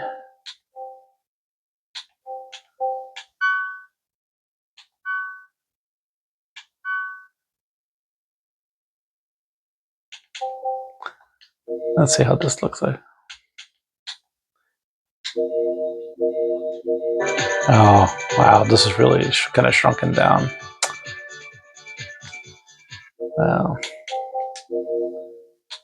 I'm going to play this one in full screen.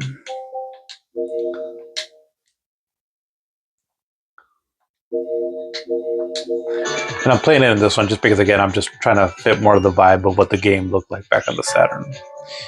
Even in this mode, the textures definitely look a lot more cleaned up than the Saturn, the original Saturn version.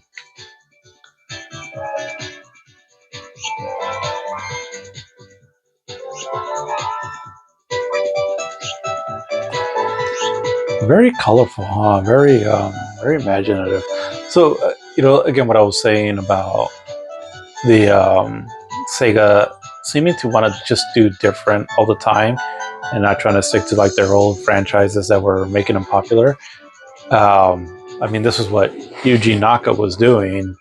You know, one of the main guys behind Sonic. Instead of creating another Sonic game, he did this, which, I mean, not necessarily a bad thing, right? Because you know, at the end of the day, this was a quality title.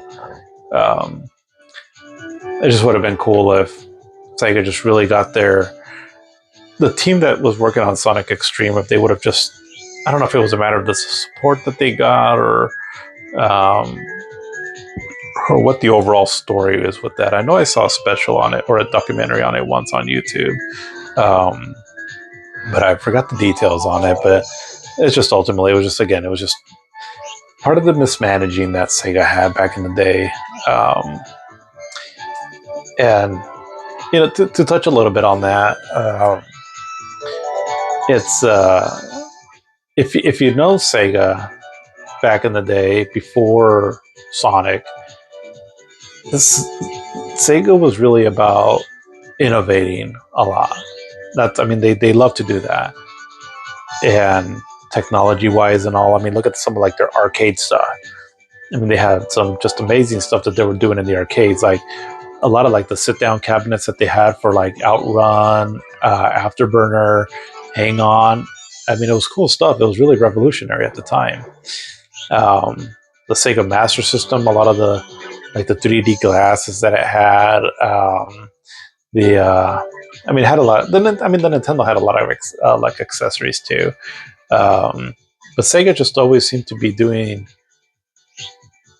Like, it just always seemed that they were just really trying to innovate, also. But eventually, it just kind of seemed like where they were trying to innovate was more on I guess, a hardware level, as opposed to like software. And I guess what I mean by that is, so they had the Sega Genesis, then they had the Sega CD, and then they had the 32X, then they had the Saturn, right? And so this whole time, and not only that, I mean, like during the Genesis's lifetime, I mean, it had a lot of like accessories too, like the activator, and Nintendo did too, right? It's not like they didn't. It's just that I think Sega was just jumping the gun a lot on making these really rash decisions. Um, where perhaps they should have just been focusing more on just making quality games. You know, just trusting that the audience was going to be there for them, right? If that's really what they focused on. Geez, I'm probably going to get a bad rating on this one.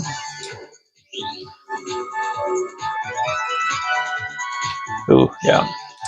So speed definitely seems to matter a lot more than, say, like how many orbs you had. Um, but I swear there's been times where I beat it fast and I get a bad grade. I don't know. Like I said, I don't quite understand this game too much, and I think that's what's kind of lessened my enjoyment of it. I just don't quite understand the mechanics to the full extent.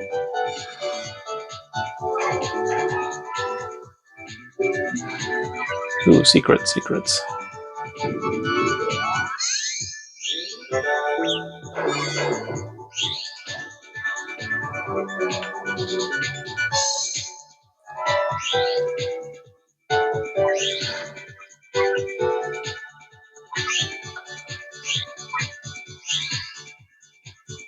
Another soundtrack that is it's just fun to listen to. So like here, you're holding the L and R buttons, and he does some moves. Gives you some points, but again, it seems to be speed that determines more that you get a good grade at the end. Like what I get on this one, a C. Okay, and I made decent time on it. I think there's only been like a handful of times I might have got a B. I don't think I've ever got an A. This is maybe a video I could probably benefit from watching a how to play video of some sort, kind of explaining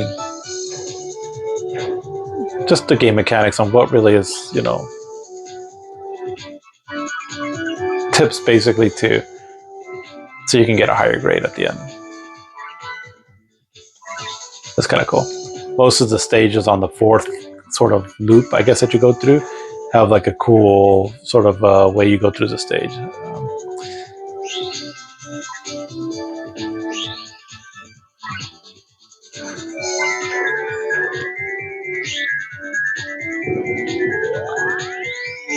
Okay, instead of going that way, let's just go back to here.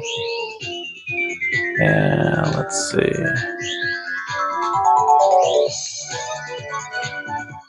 Let's see. Was that enough to give me a C? Nope.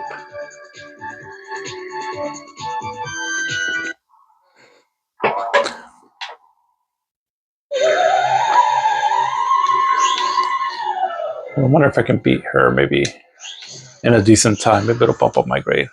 Oh. Oh.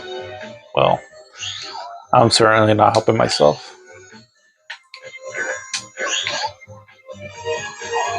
Okay. All right.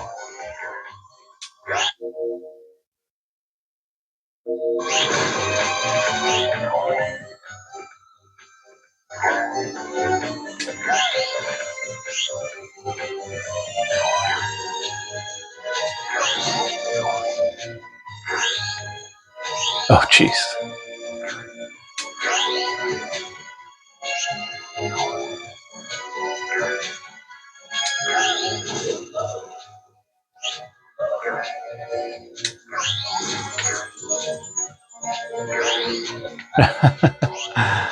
Okay. Yeah, I'm gonna get a D. I'm gonna do very good on that.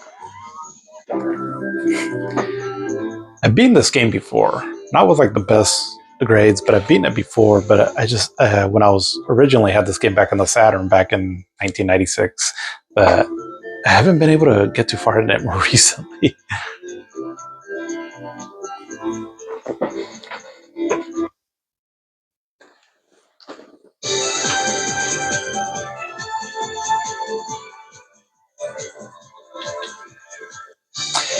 All right, but yeah, just thought I'd talk a little bit about the Saturn. I think that'll be good for now as far as playing. Just the system that is definitely the most underappreciated system for me, I feel. I mean, if you really think about all the mistakes that they made financially, um, uh, business wise, I should say. Also, there's a really good documentary on YouTube that goes into pretty detail, a lot of detail. I mean, as far as like a lot of the business side of what Sega was doing, because a few years ago, somebody leaked the like a lot of like financial reportings, like actual reports from back in the day, just like really breaking it down, like what Sega was, what their sales were, what they were forecasting, some of the plans that they had, and it's pretty eye-opening on just how bad Sega was doing. Um, and I'm not going to get too much into what happened in the next generation because, again, I just want to kind of keep it more focused here on the fifth generation. But you had the Sega CD, which I don't think it was a complete flop. But then you had the 32X. And I mean, it seems like they just had storage, like they had so many units in storage that just weren't selling. Like literally, like nobody wanted them. And so because of that, you got to think that Sega was just bleeding money everywhere, which they were. And so they were just having a lot of struggles in the background. I think because of the goodwill that Sega built up during the Sega Genesis days is why perhaps they were able to keep the system afloat for as long as they did and have developers make some, eventually pretty decent games on it. Because Sega had a power to its name, right? Not quite like what Nintendo had, But I think people were like, "Oh yeah, Sega, like let's do this."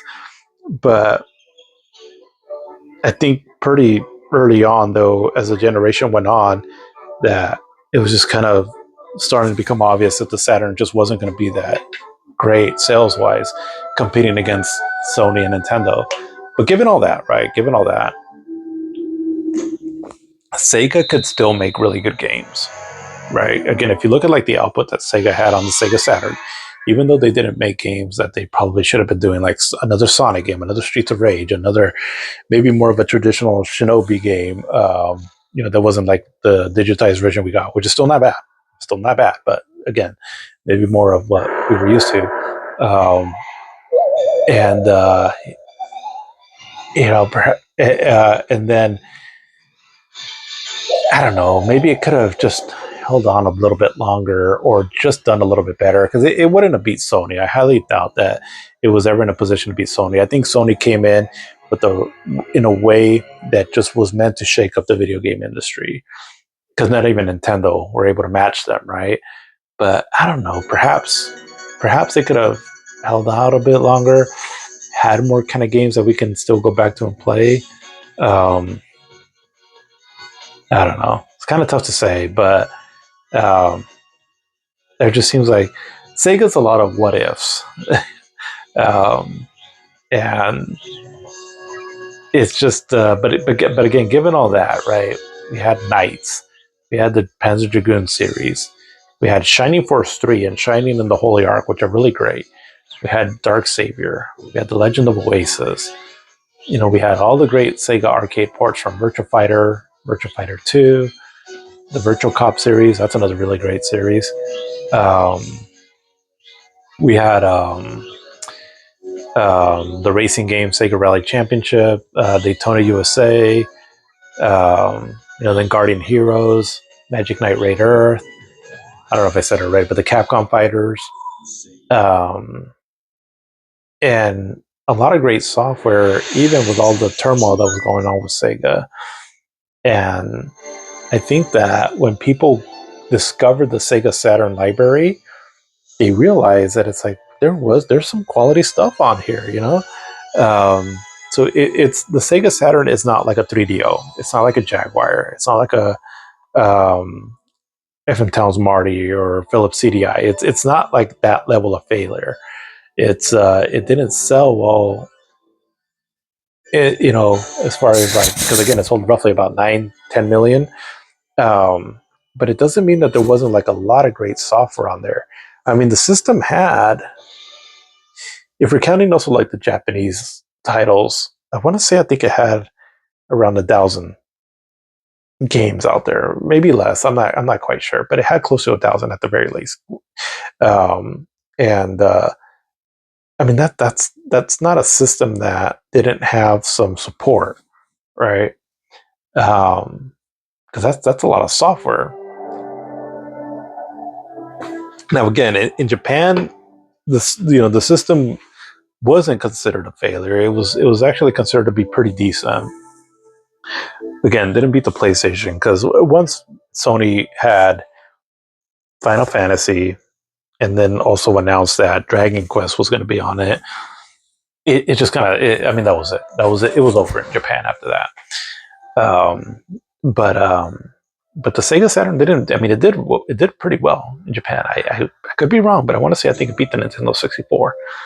Um, and if you were looking for good shooters, some pretty cool platforming games, um, some good fighting games, 2D and 3D. I mean, it, between like Virtua Fighter, Fighting Vipers, Fighters Mega Mix is great. Last Bronx, if you like Sega style 3D fighting games, you were covered on that. Again, the 2D fighting games, Capcom, what they were doing on the system was amazing. And you had some pretty good adventure games and all. So there's a lot of quality titles, and I feel like the Sega Saturn is probably one of the best libraries to explore because a lot of people probably aren't used to it. A lot of good stuff, and a lot of games that feel different too. Um, Sega games just felt different. They had a different vibe to them. Um, And I think that's why the system has kind of found almost like a resurgence of some sort. The only thing that sucks is if you are a physical collector, that the games are just really expensive. Um, and again, to emulate the games, it's kind of hard, right? Again, but you can do it on the Xbox Series S. It does a pretty good job of it if you use the Beetle Core. Um, and but if you just want to stick to like legal means of playing software, there's just not a lot of Sega Saturn games out there that you can play that have been like re-released. Like there's Nights, right? You can pick up on the Xbox 360 version, which is backwards compatible up to the Series X. There's Guardian Heroes, same thing, right? Xbox 360 live arcade game, but compatible all the way up to the Series X. There is some, and I just found this out fairly recently. So actually, let me show you, because I just kind of found out about this fairly recently, because I was about to say that there's not a whole lot of other games you can get on the that are legal releases of Sega Saturn games, and there's still not, but there are some. And here's something that I found fairly recently. Oh, why is it not letting me go to the store?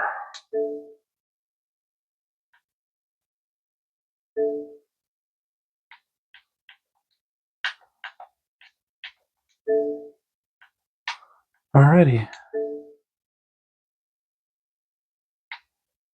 it's not going to let me shop.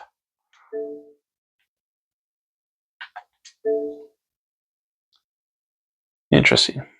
Okay, well, troubleshooting on the fly. No, but what's cool is that there's like a lineup of releases that came out. I've seen them on the Xbox and on the Switch also. So I'm assuming probably on the PlayStation. I haven't double checked there, but it's certain games that were released on the Saturn at one point, and it's called like Saturn Tribute, something like that. So I think that's cool that and they're not like some of the more popular games on the Saturn. They're kind of like more obscure games. So I thought that was kind of interesting. Let's see.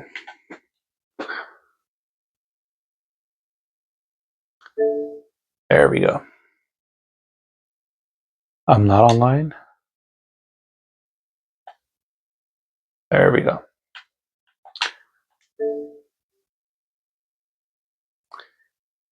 Okay, let's see. I think I saved some of them on my wish list here. Let's see where they at.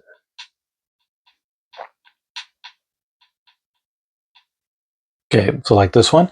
So you'll see there, right? Saturn Tribute.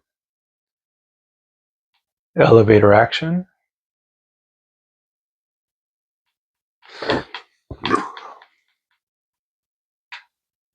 I could have sworn there were some other ones. Let's see if I just search Saturn.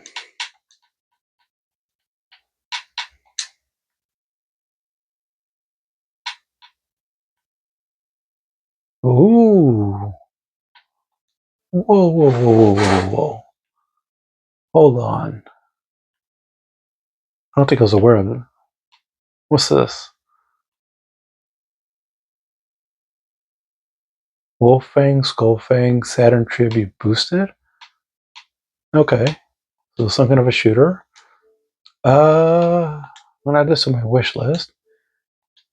And this game here, is this the one I'm thinking about? Let's see, where's the screenshots? Oh, only has a trailer? Okay, well, let's look at the trailer then. This game was, I think, a sequel to Target Earth on the Genesis.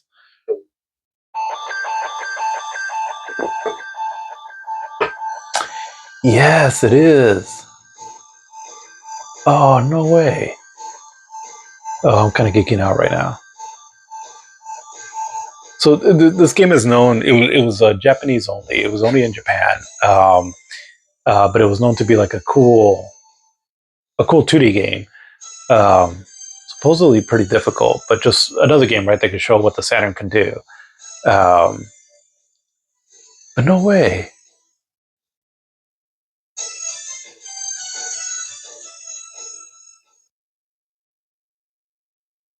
It came out in April of last year.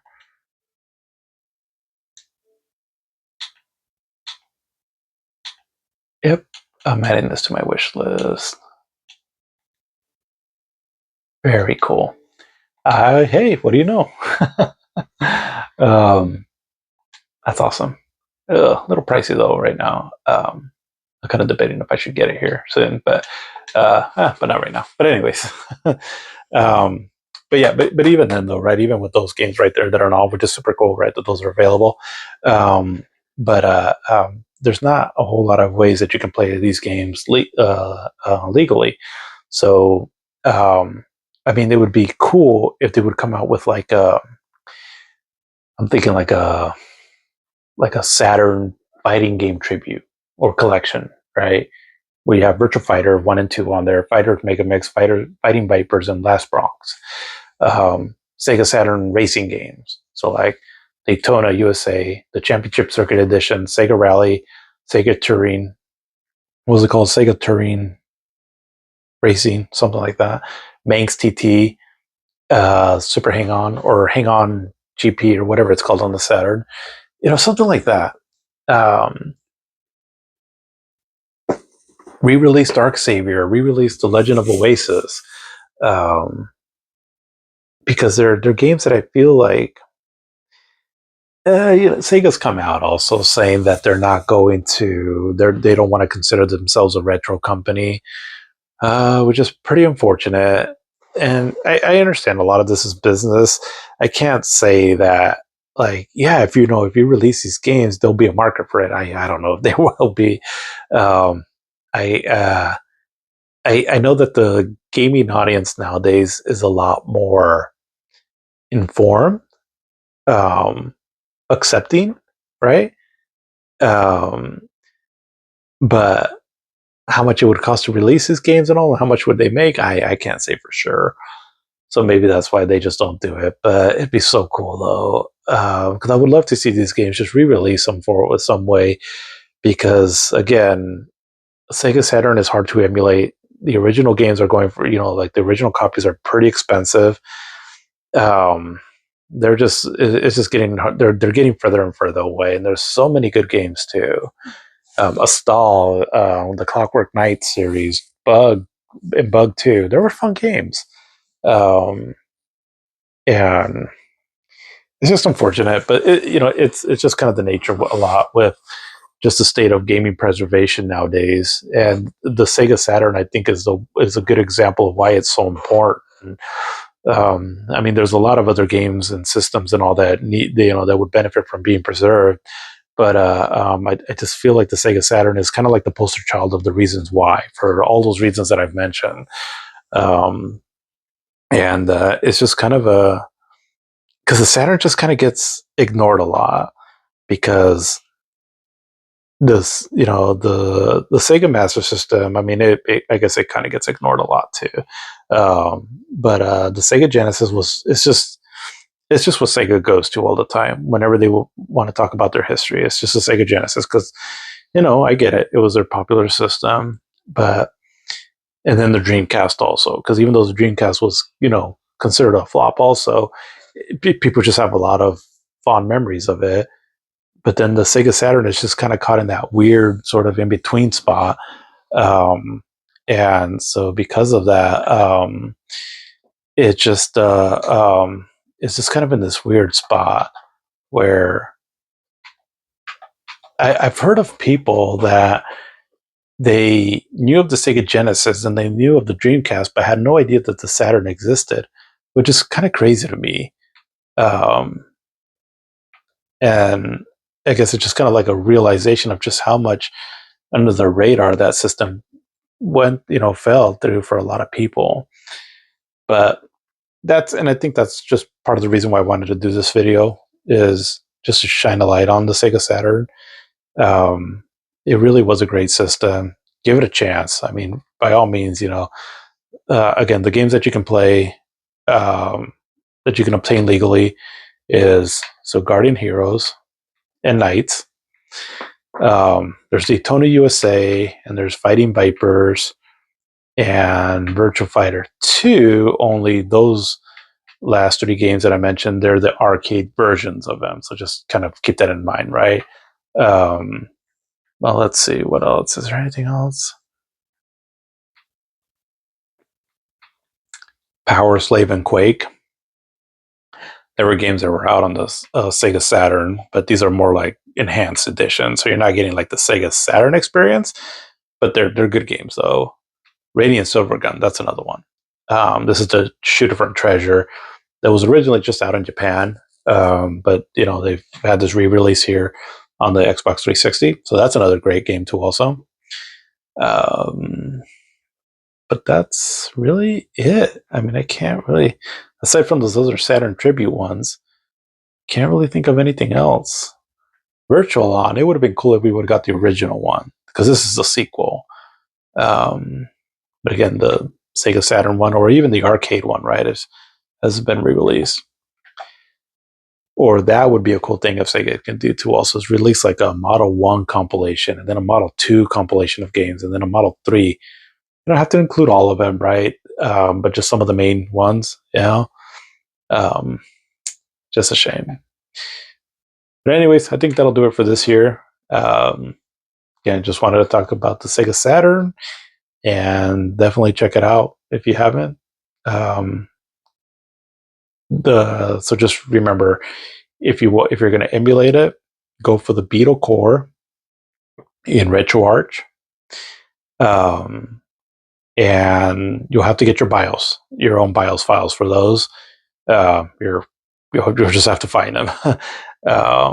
But it's the best way to emulate it, because if you're using like an Android system, you'll find Yaba Sanshiro on there, which I forgot what it stands for, but it's something like yet another Saturn emulator or something like that.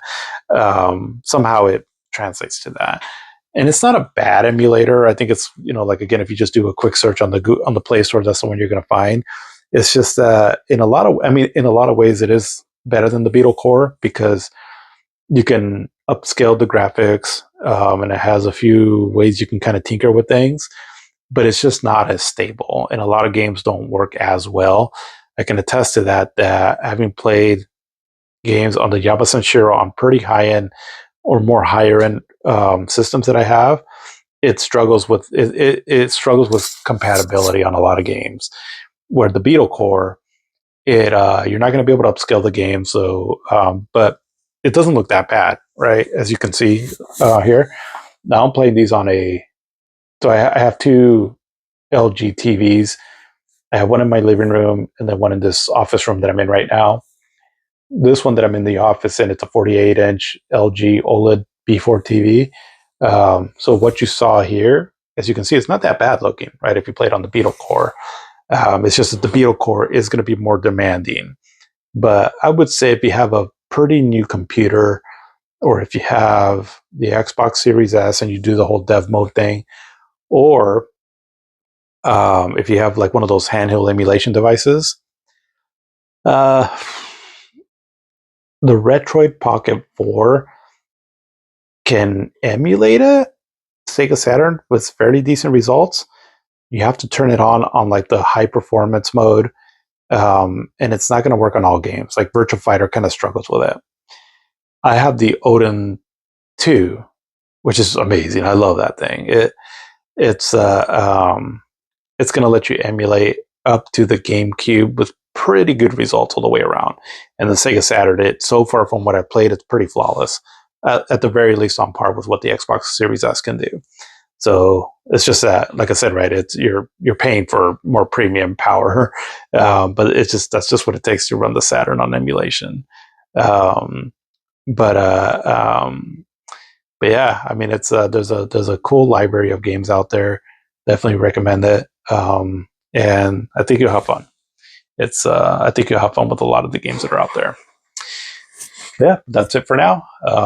next week, I think I'm going to look at the PlayStation and explore its library as we're kind of going through the fifth generation of systems here.